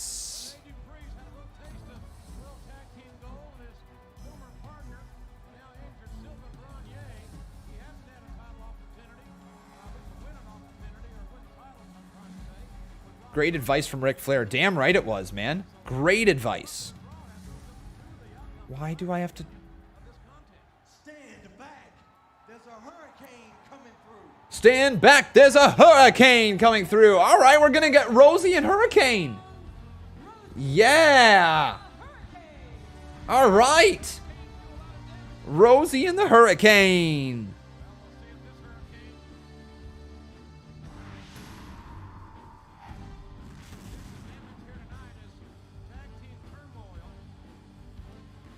There we go.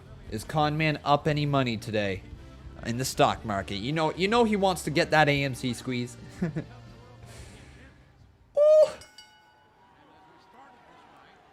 Not bad, ladies and gentlemen. A 37% return on AMC so far for Conman 167. Not too shabby. Not too shabby whatsoever. All right. Rosey and the Hurricane gonna go to work here in this tag team turmoil match. So in this match right here, guys, we have ourselves the tag teams of the Dudley Boyz, who are the champions, Garrison, Cade, and Mark Jindrak, Lance Storm and Val Venis, Rosey and the Hurricane, Scott Steiner and Test, Batista and Ric Flair, La Resistance, which is Rene Dupree and Rob Conway, and that is the teams here in this matchup. Hey Ross, how you doing, buddy? Good to see you.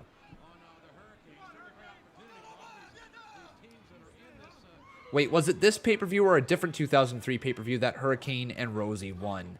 I don't know. I don't know the results of this one here. We will find out very shortly, won't we? Hurricane gets hit with a giant neck breaker. Down he goes, pulls him away from the rope. Wait a second, what? He's under the rope, says the referee. Peyton Cash says, I'm so freaking happy I'm at 100 subscribers on his YouTube channel. Awesome, man. Congratulations, dude.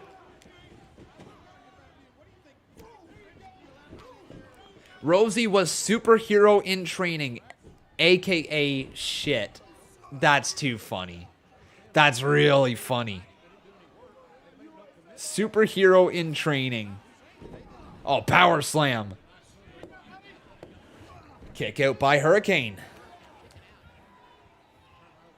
I'm going to have to start wearing shorts up here. It's getting so warm in this room. Some more right hands there from Hurricane. And Hurricane with a big face buster plants him down into the mat.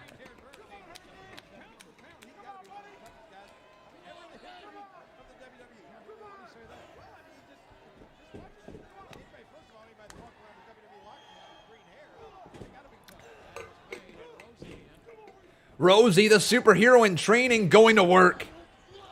Rosey, back body drop right there. Rosey, Samoan drop, plants him down. Rosey again. Oh, big side slam to the cover. 2. Oh, broken up.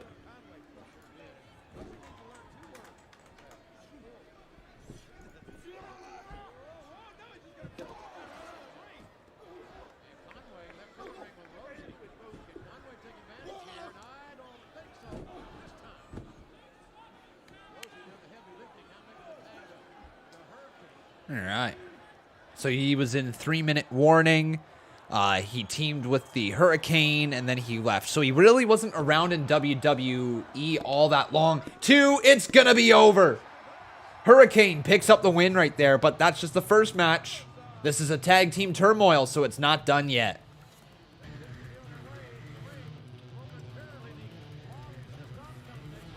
Oh no, from behind. Are you kidding me? Hurricane just got rolled up. It's over. Oh. Now here comes Val Venis and Lance Storm.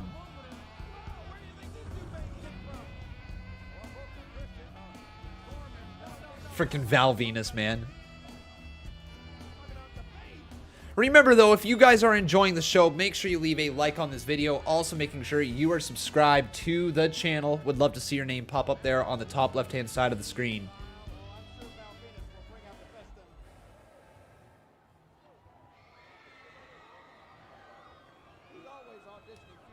Yeah, Rosey passed away in 2017. Very sad back then. But also, I gotta promote a little something here, my friends. If you have not done so, after this live stream, be sure to head over to Wrestling Hub and check out the video that I posted over there on Wrestling Hub, okay, guys?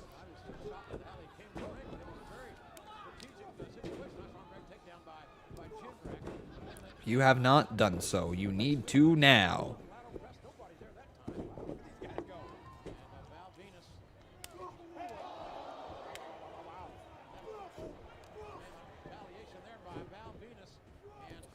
Just looking at the comments thread. I'm reading every single comment that go on those videos because I want to know what everybody is thinking.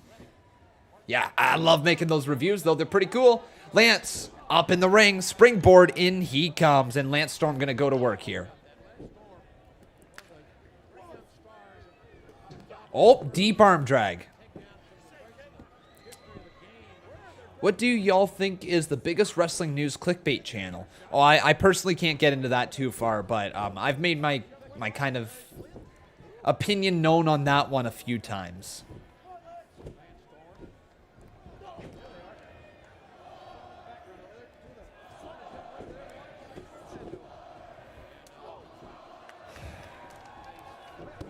Another deep arm drag there from Lance Storm.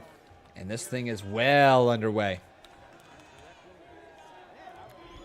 Are you excited for NXT tonight, guys? Give me a hell yeah in the live chat if you are. I don't know what's announced for tonight. I'm going to see if we can find some stuff here on WWE.com.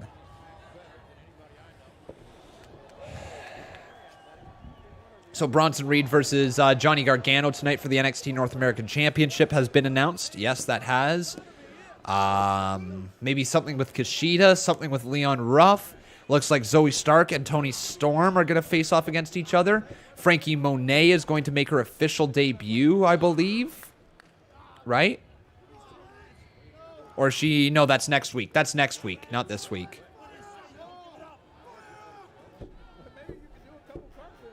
Yeah, decent looking show. Not a ton that's been announced.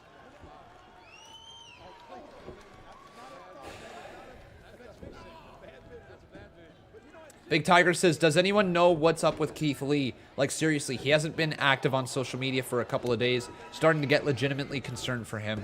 Don't, man. Don't get legitimately concerned. He's fine. From everything that I have seen from Keith Lee, he will be back at some point in the future here. He's fine, though. From my knowledge that I have, he's fine.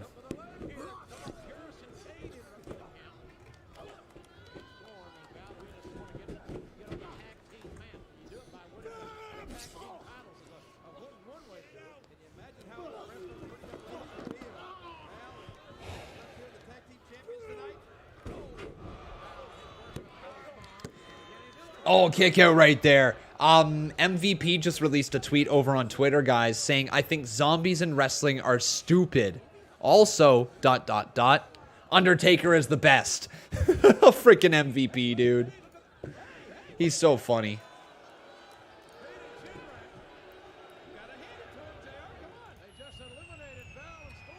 All right, it's time for Team 3D. It's the Dudley Boyz. Things just picked up. Brother Devon and Bubba Ray. And the Dudley Boyz gonna go to work here. Damn, what a tag team they are. What a tag team that they are. I've been loving, that's not a word. I've been loving listening to Busted Open Radio. I'm not sure if you guys have ever listened to that, but I highly recommend it. It's on Spotify, and I just listened to something earlier. I didn't get all the way through it, but the Masters class on Sundays from Busted Open Radio with Dave LaGreca, Bully Ray, Mark Henry, and Tommy Dreamer. Like, that's just a really good podcast to listen to that is going to give you an insight into how the business really works. Busted Open Radio is so good. It really is. If you guys are looking for a wrestling podcast to listen to from time to time, from people actually in the business who have done it, and who have been there, who have wrestled in front of people, man, I can't recommend that one enough. Even Dave LaGreca's wrestled now. I believe he just had a match against Thunder Rosa, didn't he? Got destroyed. He got wrecked. But still, he's been in the wrestling ring. More than I can say. Whew. Now Devon sent off the ropes. Devon continues to move through. Back elbow from Devon. Into the cover. 2 kick out. Then again off the ropes. And remember, if you guys would like to sync up where we're at in the show, you can do so over there. We're at 141.40 at the moment.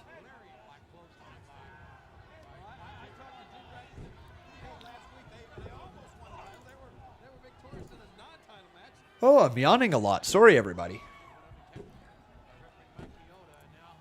Jaden Otis says Bobby Fish is coming back to NXT, so be ready for a Fish and Cole storyline since Kyle O'Reilly is in NXT Fatal 4-Way title match. Maybe. I don't know if we're going to get a Fish and Cole storyline. We might, but we might not as well. I don't know what's next for Adam Cole. There's the "We want tables" chant. Every time the Dudleys are in the ring, they know that a 3D through the table could very well put that to rest.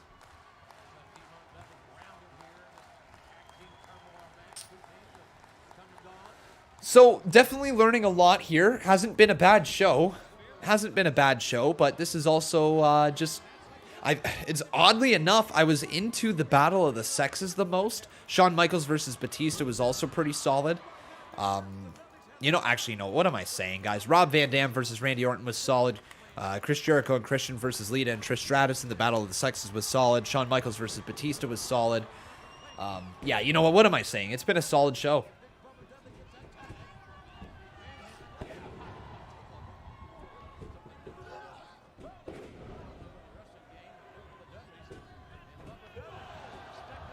I also can't wait to get a haircut, guys. Last time I had a haircut was a while ago. Would have been... So we went into lockdown, then we came out of it. Then we went back into lockdown, I'm pretty sure. Or something along those lines. I can't really remember how this year went, but I can't get a haircut right now. It's very long. It's so long, man. Like, look at this shit. Like, look at this shit.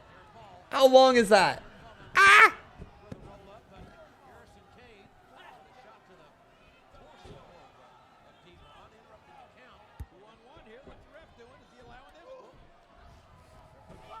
Oh, Devon sends him over the top rope, and the market is 1 minute away from closing, everybody. Where does AMC close on the day? Where does it close? Where's it going to finish, AMC? Come on. Oh, God, it finished below 14. Are you kidding?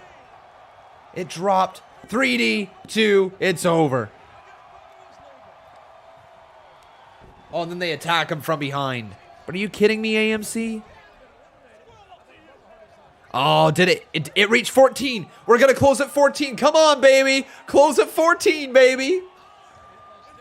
Holla, if you hear me. Guys, it's Scott Steiner. Steiner math. Holla if you hear me. Scott Steiner. Oh, man. Freaking Scott Steiner, man.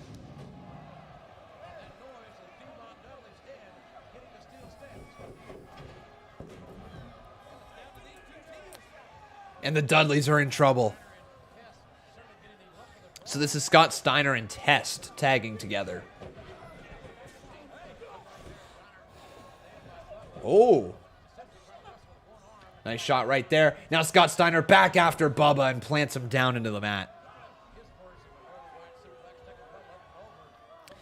Yeah, Steiner math, and thank you everybody for your 100 likes. I really appreciate it. Once again, though, keep on smacking that like button if you have not done so. Drop that subscription if you have not done so as well. And if you are considering wanting to get your comment highlighted or you just want to support the show, you can always drop a little super chat donation. Doesn't matter how much or how little. Any little bit is appreciated. Thank you, guys.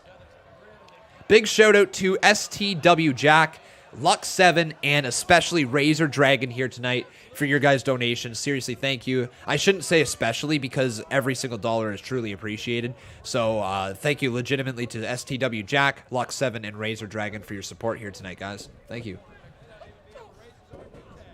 Oh, nice shot right there from Scott Steiner. That little flex and then down into the elbow drop. Kick out by Bubba. The market is closed here. Big Tiger closes at 4 p.m. Eastern Standard Time every single weekday. So it closed above 14. I can deal with that. I'll see you later, Jaden Otis. What are they doing with Shane Thorne? Nothing. They have no idea what to do with Shane Thorne. Zero. Slapjack is what they gave him.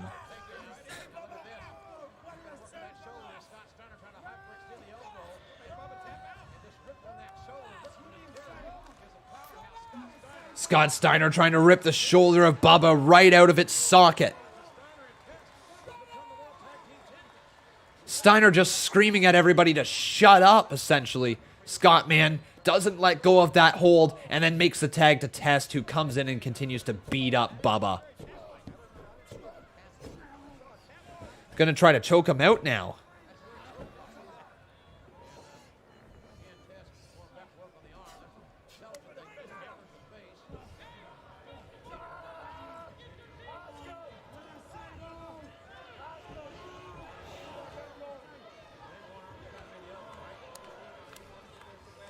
So now Test has Devon down on the ground. Or not Devon, Bubba down on the ground.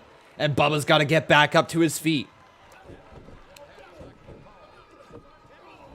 Cray J. Wow, why can't I say your name? Let me try that again. Cray Gray says, I joined one of Shane Thorne's Instagram lives and he said he is not Slapjack anymore. Okay, cool. We will see if that is the case on WWE TV, but if it is, all right. I don't know what's next for Shane Thorne. They obviously like him, but they just can't find anything for him to do. He's a strong enough wrestler. Oh my God, Bubba, what a senton.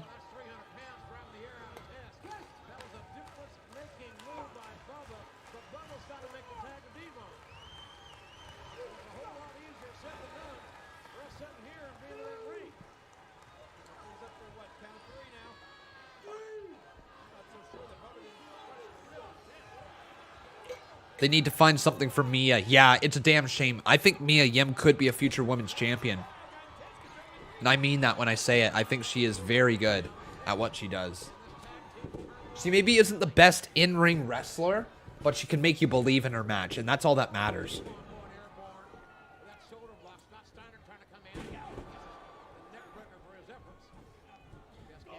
Now Devon off the ropes again. Devon swinging neckbreaker, puts down Test into the cover. 2, kick out by Test.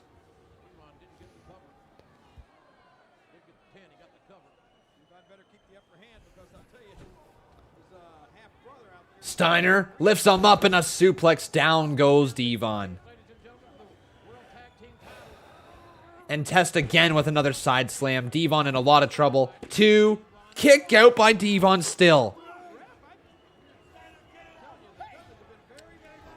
King of Fate says the Mia Yim from NXT would be a megastar on the main roster. Yeah. The HBIC, the head bitch in charge, or the head baddie in charge, whatever she wants to call herself. She is so good.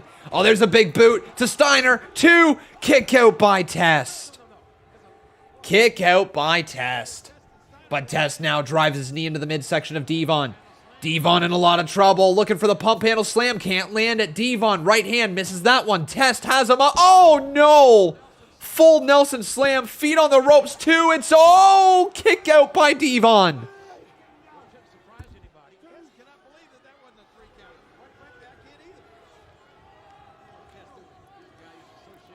Test is getting a little frustrated now. Looking for the championship or a chair. He's got both the championships and a chair. Throws the championship over by the referee. The referee now turns. Oh, no. The referees are so dumb. Steel chair to the back. 1, 2. Pulled out by Bubba. Gotta be Bubba, but big clothesline from Test puts him down into the mat.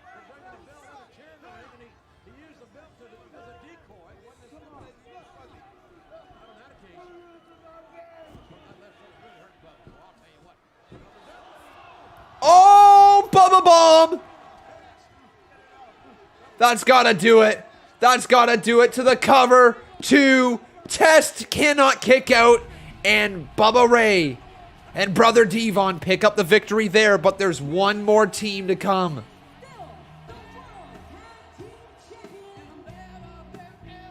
Here comes Bischoff. Bischoff moving his ass down to the ring.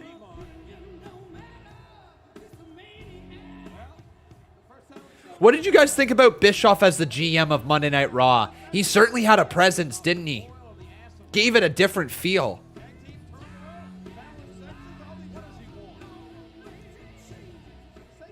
In order to win Tag Team Turmoil, you have to go through all of the teams. And there is one team who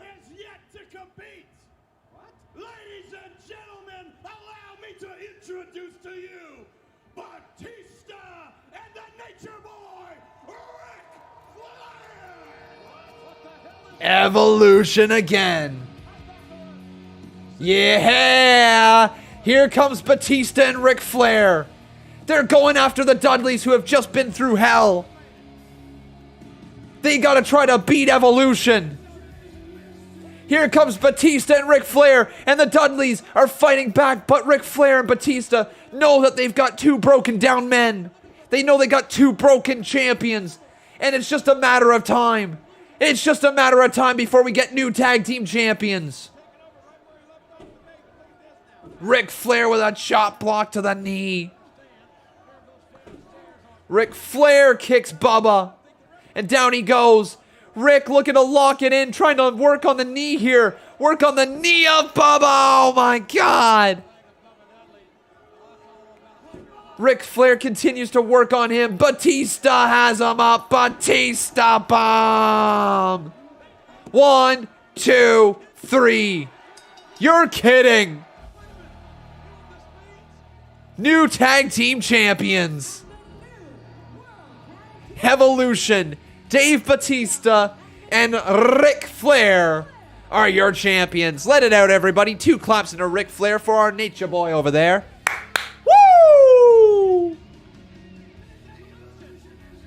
Wow. That's a way to get some heat on Evolution, isn't it?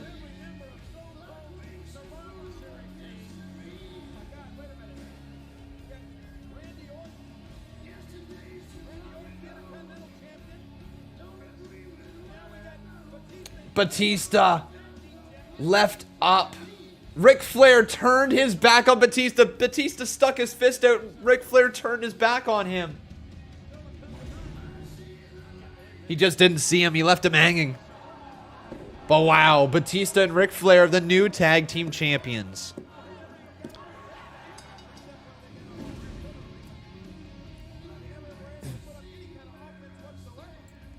Evolution.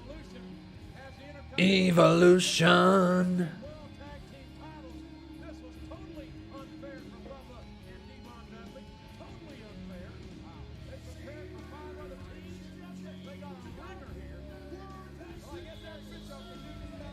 Man, that was fun.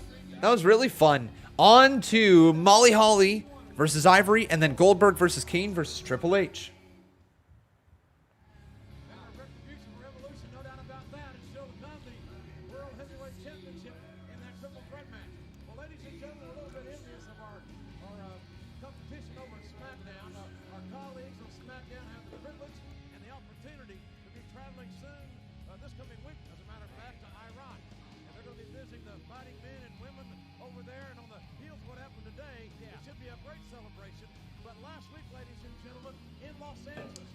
All right.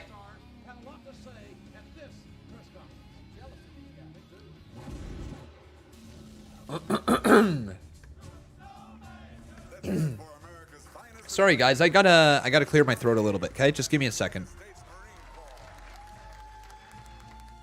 The WWE is actually going to be performing for the troops in Iraq. The Army for 228 years has defended this country and made it free. They're the only military force in the history of this world that is undefeated, and they remain that way because of our men. They say it's technological. It's not. You give Cade rocks, you give us sticks, we still win. A lot of people try to confuse the issue. Is this about the war? Is this about politics? It's about one thing. It's about our brothers and sisters, our men and women that are over there, and supporting them and showing them that we love them and appreciate what they're doing. It will be a once-in-a-lifetime for a lot of these troops who are there, especially at the holiday season. So we going to spread some love under their Christmas tree, because all these soldiers, they're willing to get their lives for me. The USO and the Sorry about that, everybody. join forces to bring not only the entertainment to the troops, Just have like a little tickle in my throat. Can't seem to get rid of it. Service personnel who are Might be from all the screaming I did on Sunday, maybe. And maybe all the screaming that I did yesterday, maybe. away from home, first of all. Yeah, maybe. There might be something to do with that. I don't know. Michael Wade, yeah, I'm fine, man. I'm fine. Just like a little tickle, you know? Like, just a little tickle. Like, I just need to cough a little bit, but not too much. Like, it's a tickle. There's nothing else to say other than that. They will never never forget the rest of their lives. We would also like to invite you to help support our troops by sending a donation of $25. We will be very happy to deliver a care package from you. You can log on to troops.wwe.com for more information. This is going to be a Wow. once-in-a-lifetime opportunity for me that I will never, ever forget, and it's all going to be worth it to go over there and just see these. So far here tonight on this show, guys, between all the matches that we have seen, what is your favorite match on the evening so far? Shawn Michaels Batista was quite good. It's weird though. I like, as gross as the Battle of the Sexes was, it was very entertaining. And I say gross because the way that they've had that story, it should have been Lita and Trish Stratus who won that story, but still. Rob Van Dam, Randy Orton was a lot of fun. That's probably my favorite though on the night. Tag Team Turmoils. You know what, guys? I don't have any problem with any of the stuff. Truly, it's been good. Other than, like, you know, just feeling a little weird watching that Battle of the Sexes, but it's a different time, I guess. Doesn't excuse it, but I also can't be pissed off at it. It's from 2003. It's my choice to sit here and watch it. You know what I mean? It's like, yeah.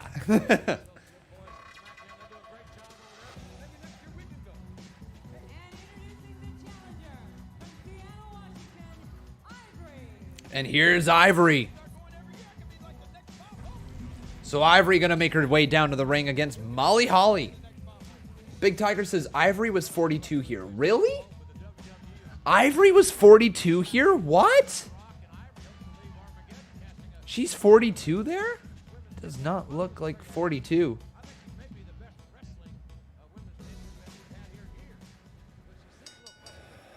All right.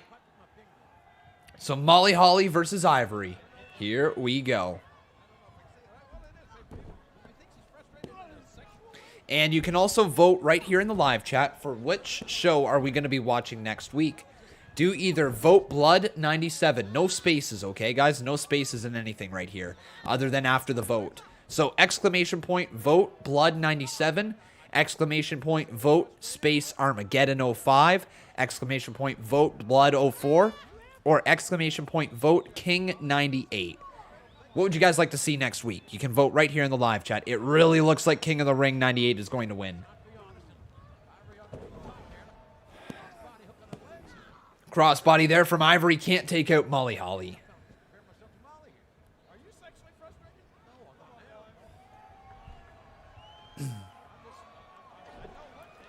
And Molly just gets sent over the top rope and down to the outside of the ring. Here she goes. Ivory Senton takes down Molly Holly.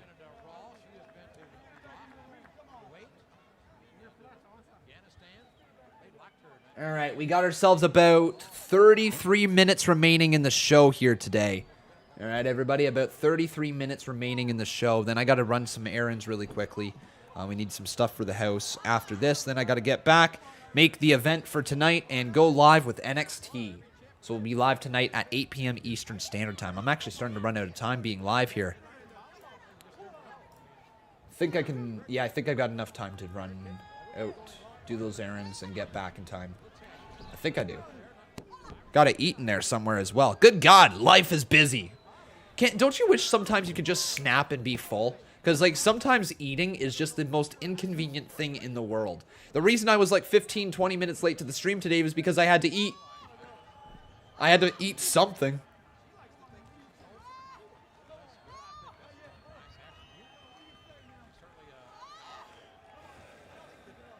Oh, that kind of sucks there, Jaden Notice, but you're back, my man.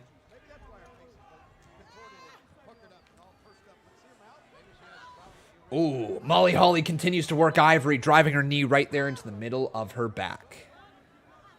Yeah, it would just be so good if we were able to be like, hey, I want a hot dog in my belly right now. There you go, hot dog, belly, full, and then you got, like, the taste of the hot dog in your mouth. And that's that. Now into the cover goes Molly Holly, count of 2, kick out by Ivory. Oh, I'm so sorry for the yawns here today, guys.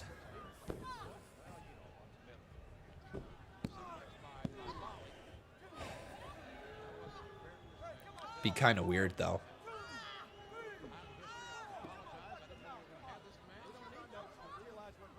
Would it? Mojiber Ramon, how you doing, buddy? Welcome to the stream. Nice to have you. It's a nice to see ya. How you doing, Mr. Mojiber? Mojiber, how you doing, Mr. Mojiber?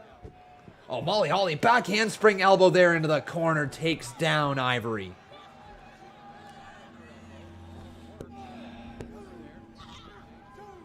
How is Tim Hortons up there in Canada? When was the last time I was at Timmy's? A while ago. Probably about 3 months ago I went to Timmy's. I don't go to it very often. It's just okay. I'm not a coffee drinker, so there's really no reason for me to go to Tim Hortons.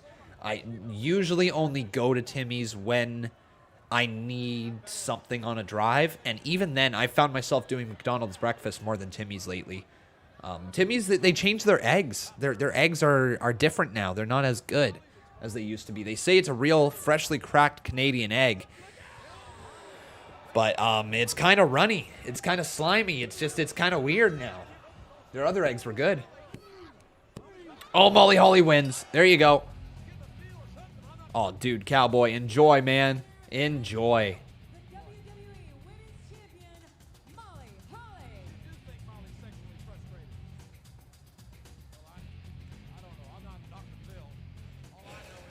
How am I? You know what, guys? I'm being honest here. Slightly short of breath. It's really warm in this room. Really warm. Really warm. And I'm noticing I'm yawning a lot. Trying to catch my breath a little bit. So, gotta just focus on my breathing here a little bit, I think.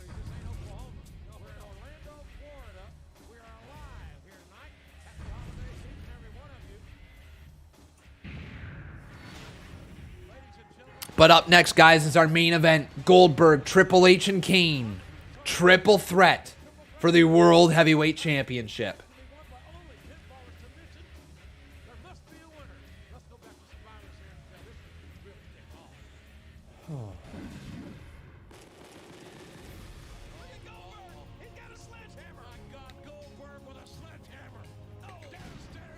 But are you excited for the main event?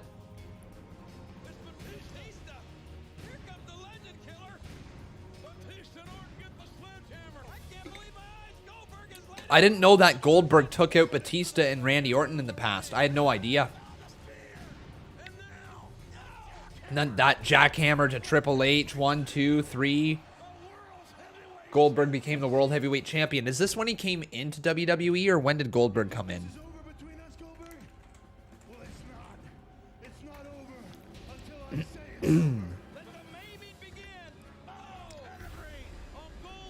So he went to All Japan Pro Wrestling in 2002 to 2003.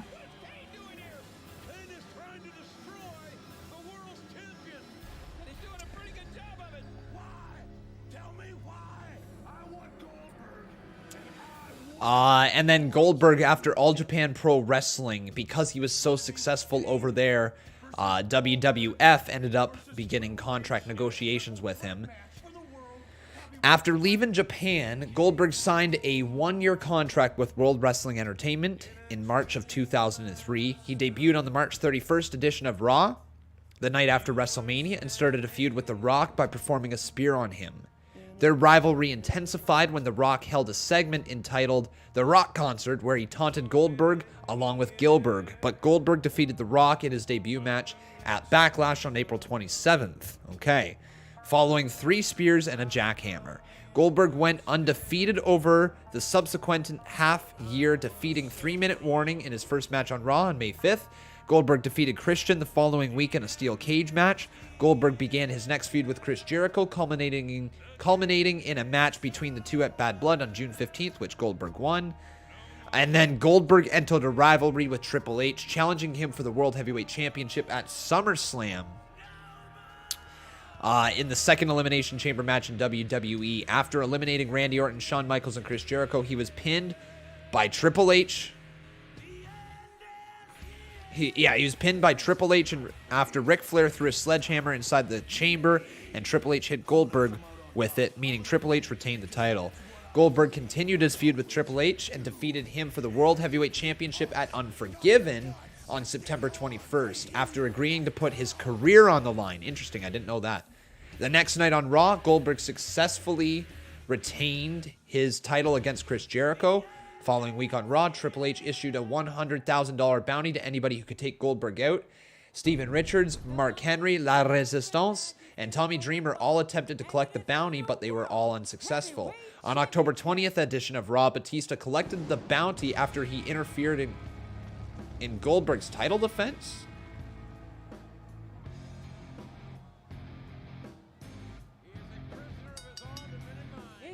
Oh, okay, now I get it. I was just misreading that right there. Batista collected the bounty after he interfered in Goldberg's title defense against Shawn Michaels and attacked Goldberg. Cool. Placing a folding chair around Goldberg's ankle and jumping off the middle rope onto the chair, shattering his ankle. Goldberg demanded a match against Batista, but Triple H got involved in the match by trying to cripple Goldberg, who executed a spear on Triple H and attacked Batista with a sledgehammer. At Survivor Series on November 16th, Goldberg retained the title against Triple H despite interference from Evolution. On November 17th edition of Raw, Goldberg faced Triple H, Randy Orton, and Batista in a handicap match. He was pinned following an RKO, Batista bomb, and pedigree. After the match, Kane unexpectedly came out, seemingly there to assist Goldberg after Evolution continued their assault on him following the match. After scaring off Evolution, he turned on Goldberg and executed a choke slam on him. So this is the build to this match now. The following week on Raw, Kane attacked Goldberg again when he was defending the championship against Triple H in a rematch from Survivor Series and expressed his desire to face Goldberg for the title. Raw General Manager Eric Bischoff scheduled Goldberg to defend the championship against both Kane and Triple H in a triple threat match at Armageddon. And that's where we're going to leave that. That's where we're going to leave that.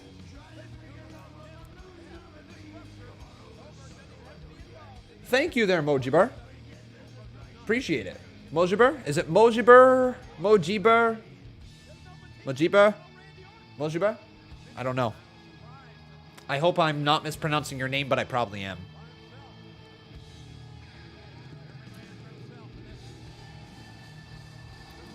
Time to play the game.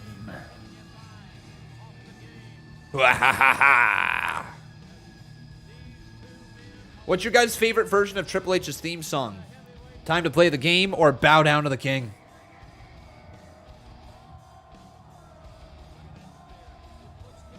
It's all about the game and how you play it. It's all about control, and if you can take it, it's all about, and if you can make it, it's all about pain and who's gonna take it. All right, guys. Time for Goldberg, Goldberg, Goldberg, Goldberg, Goldberg, Goldberg, Goldberg, Goldberg, Oldberg. It's Oldberg. He's not old here, though. That's Goldberg. He's actually got the gold. Much before Oldberg. Well before Oldberg.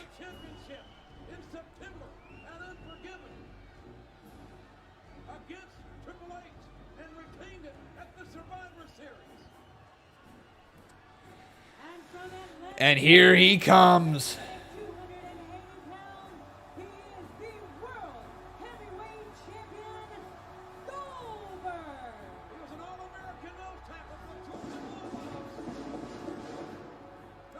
Damn, Goldberg. I mean, I can see why everybody was so taken back by Goldberg when he was there. The presence of Goldberg, no doubt about it. Huge.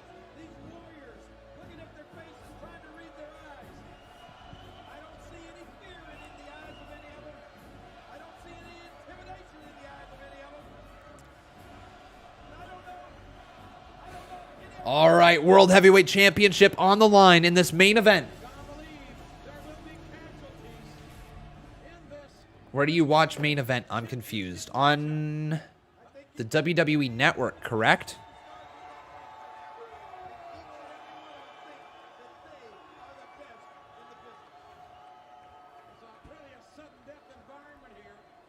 Okay, guys.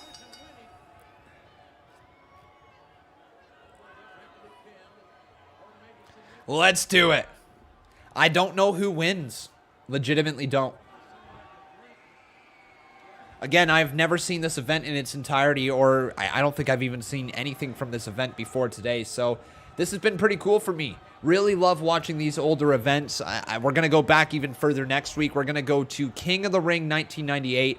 I have seen the Hell in a Cell match between Mick Foley and Undertaker quite a few times, but I am very excited to watch the other stuff that happens on the show and to see how it builds to the Hell in a Cell match there. I'm very excited to see what happens with King of the Ring 1998. That's going to be next week right here on this channel.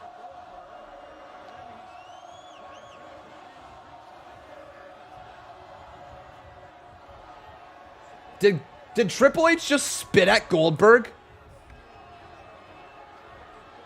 Triple H saying, I'm going to be the champion. Kane hasn't done anything with this yet.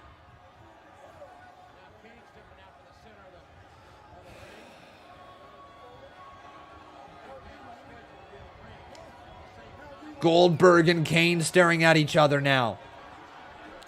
Oh, and then from behind, Triple H catches Goldberg, and Kane now gonna start firing away on Goldberg.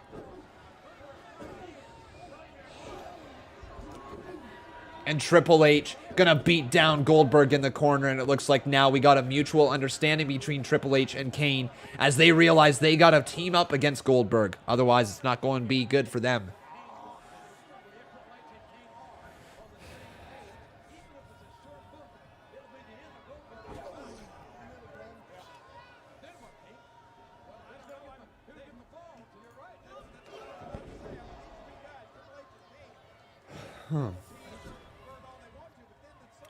We'll see you later, Michael. Have yourself a wonderful rest of your day, buddy. But Triple H now ascending towards Goldberg, grabs his head and slams it into the corner turnbuckle. Goldberg in trouble very early on in this matchup. Oh, big chop from Triple H. And then Kane with a right hand. Now Triple H with that straight shot right to the dome of Goldberg. Uppercut from Kane.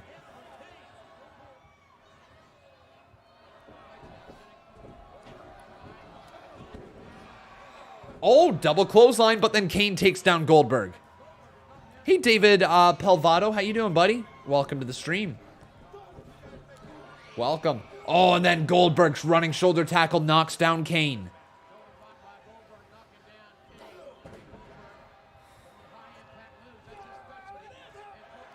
Oh, what a power slam from Goldberg. Now Goldberg back towards Triple H, sends him over the top rope with a clothesline, and down he goes. Kane just sits up, though. What Kane do I like better, masked or bald? Masked. Masked Kane. Even though most of my childhood is centered around unmasked Kane, I think masked Kane is the better of the two. Why is that a difficult word for me to say? Masked. I can't get that D in there. ED, that masked. I can't do that. Why can't I do that? Masked. I'm missing a syllable. Masked. Masked. Masked. There we go. Masked. I don't know why I couldn't say that. That's really weird. Apparently EDs I struggle with. Okay. Into the cover. 2. Kick out there by Goldberg. Do I like Raw? Sometimes yes. Yesterday, no. I did not enjoy Monday Night Raw yesterday. I haven't enjoyed it incredibly over the past few weeks either. It's been kind of a bland show, man. Been kind of a bland show.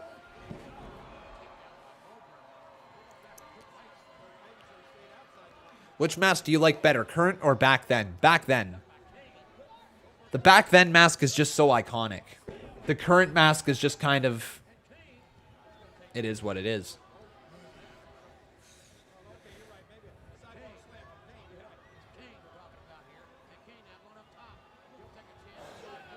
Uh-oh. Again, Goldberg sends him down off the top rope. And now Triple H caught in the grips of Goldberg again. Goldberg lifts him up.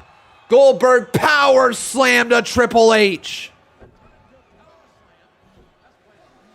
Do I think the brand split ruined Raw? No, I don't think so. I think the booking ruined Raw. But now Goldberg looking to put this thing to its miserable end. Oh no, and a boot from Kane catches him in the jaw. How am I doing? You know what, guys? I'm going to be honest. My breathing is a little bit short right now. It's so warm in this room. I'm going to finish out this stream, but after this, I'm going out back. I got some errands to run afterwards, but I'm going to go out back and I'm going to kind of just get in some fresh air a little bit here today. I feel like it's just a little too warm up here. It's a little too, yeah, a little uncomfortable. I'm going to have to get my other AC unit going, I think. Try to knock off the heat in here, because I have a little portable AC unit. It's actually right here.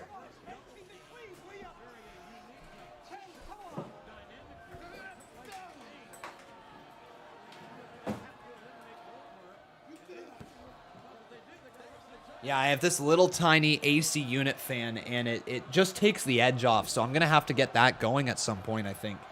Didn't think I would need to. We do have air conditioning in this place, but it's not on at the moment. Might have to turn it on soon. Might have to. You got a speech impediment. I'm terrible with double T's. Yeah, I got something. I don't know if it's speech impediment. Okay, because I think that's a word that gets thrown around a little too loose and goose. But I definitely got something. You know, I maybe have a bit of a stutter. More than anything. I think that's what I have. I have just a little bit of a stutter for whatever reason.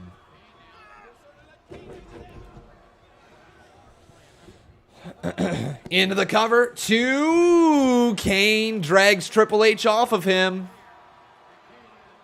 And Triple H is like, dude, I messed up. Sorry, I didn't mean to. It was instinct. It was instinct. Kane is pissed. Kane is real upset with Triple H.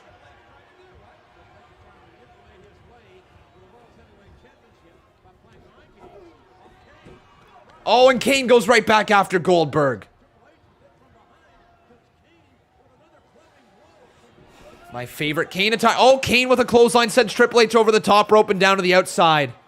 My favorite Kane attire. His original one. His original one.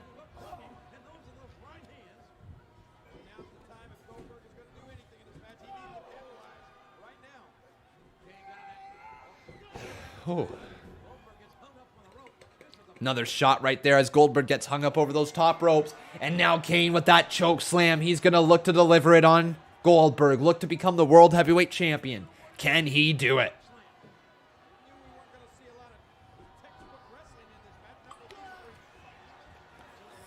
Oh, Triple H has a chair. Triple H just took out Kane.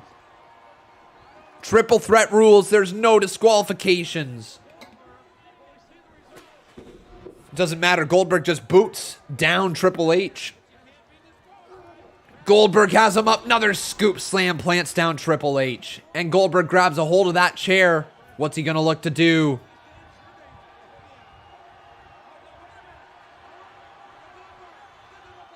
Goldberg looking to put the chair around the ankle of Triple H. Very similar to what happened to Goldberg.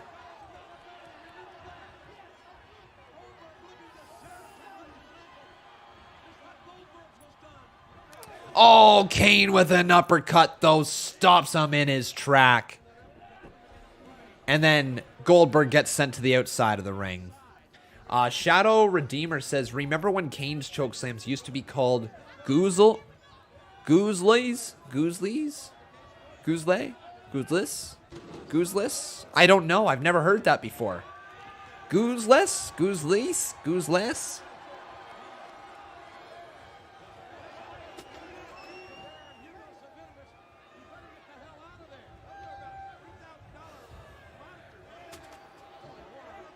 Uh-oh, Kane.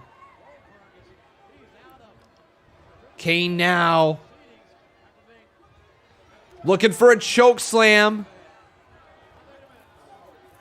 But Kane gets fired back at by Goldberg. There's a knee to the midsection. Goldberg looking for it. Goldberg has him up. Oh, the steel chair to Goldie one. I just called him Goldie one. Never called him that before. Kane now looking for a choke slam on Goldberg. Goldberg through or just on the table. He didn't go right through it. The table did not break.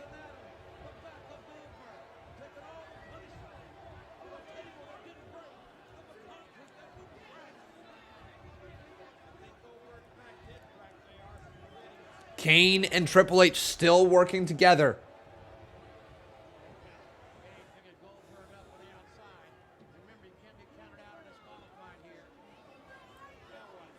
Now Triple H gonna send up onto the barricade. Triple H, elbow drop through the table. That time it broke.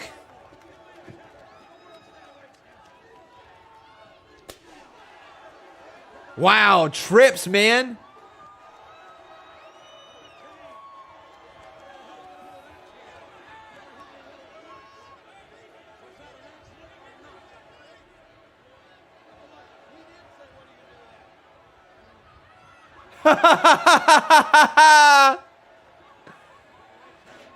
Triple H, Kane is pissed off at him now. Kane just realized that Triple H is going to turn on him in this match.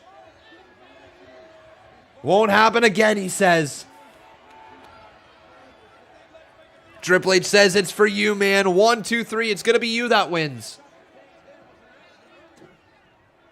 Kane, oh my God, sent right into the steel steps. Kane turned on by Triple H.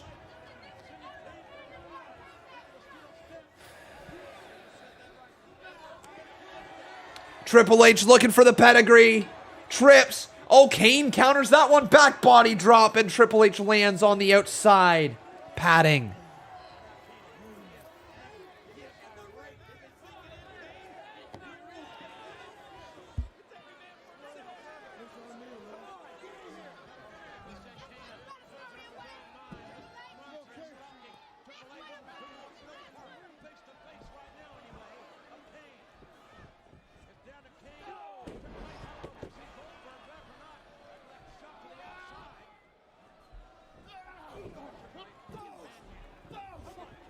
But now Kane just hammering back away on Triple H. Another shot right there to Triple H, and Triple H is wobbly. Back into the side slam, and down he goes again.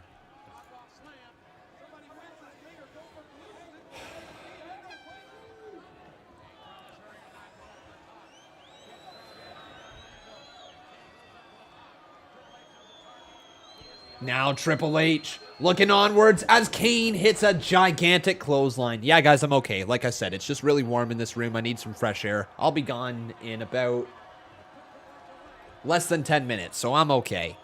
All good. Just sometimes this happens, you know? I think I've made this pretty clear at this point. Sometimes Conman does have a little bit of anxiety or whatever going on up here, and sometimes that can affect his breathing, and it might be the situation going on right now. I feel okay other than the fact that my chest is a little tight, but it's just going to be some good fresh air, and then we'll be back later tonight for NXT.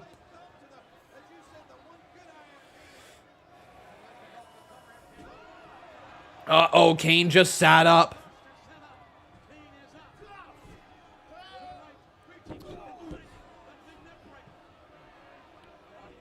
And then Triple H takes down Kane.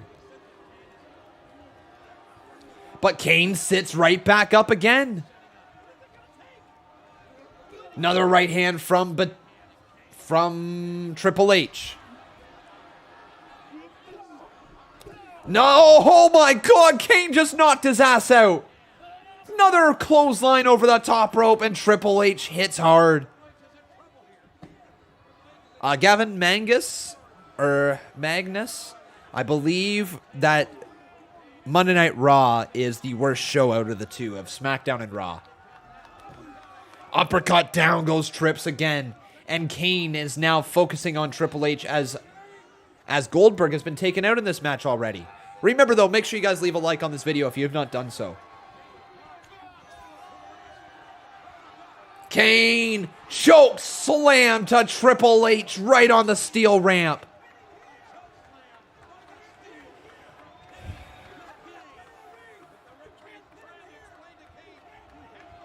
The referee just yelling at Kane, saying, you can't pin him here. Triple H just going to get his body dragged to the ring by Kane. What's up, Gavin Magnus? You asking me, is SmackDown or Raw better? Once again, SmackDown's better.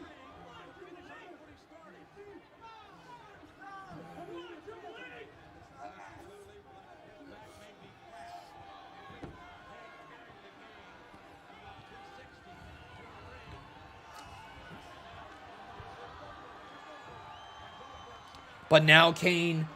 Oh, spear from Goldberg. Goldberg just speared him.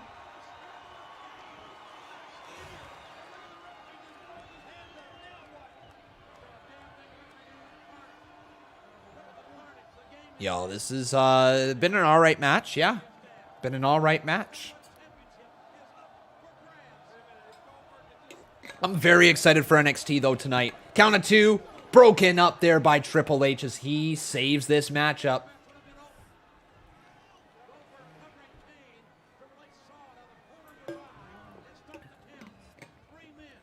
Am I hyped for Omega versus Andrade at Triple Mania? I mean, the match itself sounds like it'll be fine. I can't say I'm hyped. Haven't followed really much of it.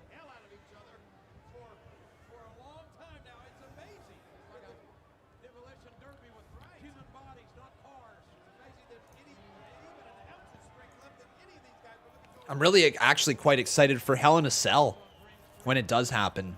Thought we were going to get Money in the Bank on the 20th, but no, we get Hell in a Cell instead. Hell in a Cell is always a fun time, so should be good. What do you guys think we're going to get inside Hell in a Cell? Roman versus Jimmy and maybe Drew versus Bobby. Any women's match? Bianca versus Sasha could go inside the cell. Something like that. Goldberg starting to fight back, though. Some right hands there to Triple H and Kane. Goldberg just firing away.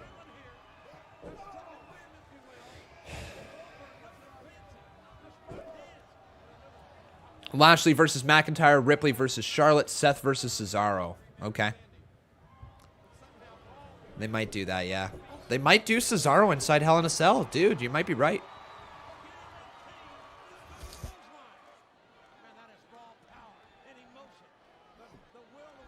Do you think we might get Kofi versus Bobby versus Drew at Hell in a Cell? We might.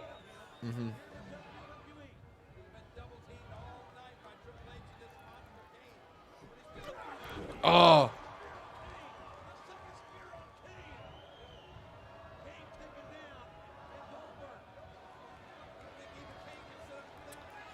Slow match, eh? Slow match.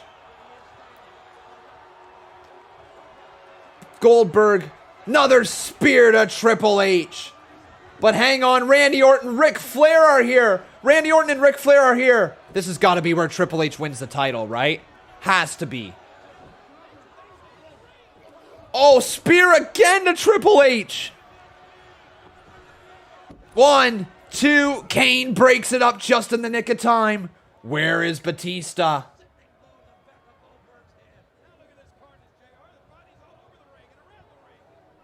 Where's Batista, I wonder?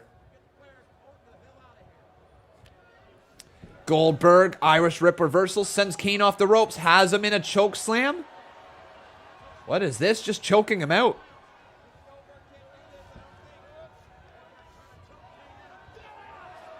Uh-oh, Kane's got Goldberg by the neck.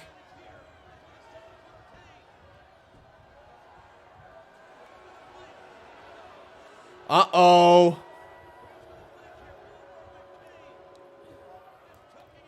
They're just choking each other out. Oh, low blow from Triple H. Kane now looking for the choke slam. Delivered. Wait a second. Batista. Batista going after Kane. Batista going after Kane. 1, 2, 3. It's over. Triple H is your new world champion. There you go, guys. Evolution has the titles. Evolution has all the titles. The Intercontinental Championship, the Tag Team titles, and the World Heavyweight Championship. Evolution finishes off the show with all the gold. That is Evolution's show. Wow. Kane can't believe it.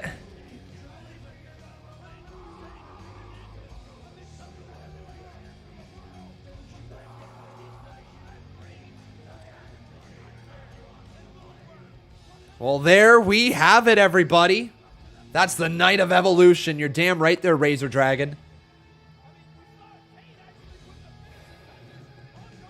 And look at Ric Flair, Batista, Randy Orton, and the Game Triple H standing tall here with all the titles in their hand. That's how we end the show. Wow, that was fun. That was really fun. All right, everybody. So just to kind of bring you up to speed, we got ourselves a pay-per-view that we are going to be watching next week. We got ourselves King of the Ring 1998. That is what you guys voted on. If anybody wishes to change their vote right now, now is the time. If you guys would rather Bad Blood 97, Armageddon 05, Bad Blood 04, or King of the Ring 1998, let me know, once again, by doing the votes. You got about 2 minutes here before the end of the stream, so get your votes in right now. But yeah, everybody, that is going to do it for us here today. That was a very fun show. My first time ever seeing it. Very reminiscent to when I can see where the Undisputed Era got their feel from. Undisputed Era very much tried to do the same thing that Evolution did down in NXT, and they did that night. Everybody holding on to that gold. So it was very fun to watch, and good little story there on Armageddon 2003.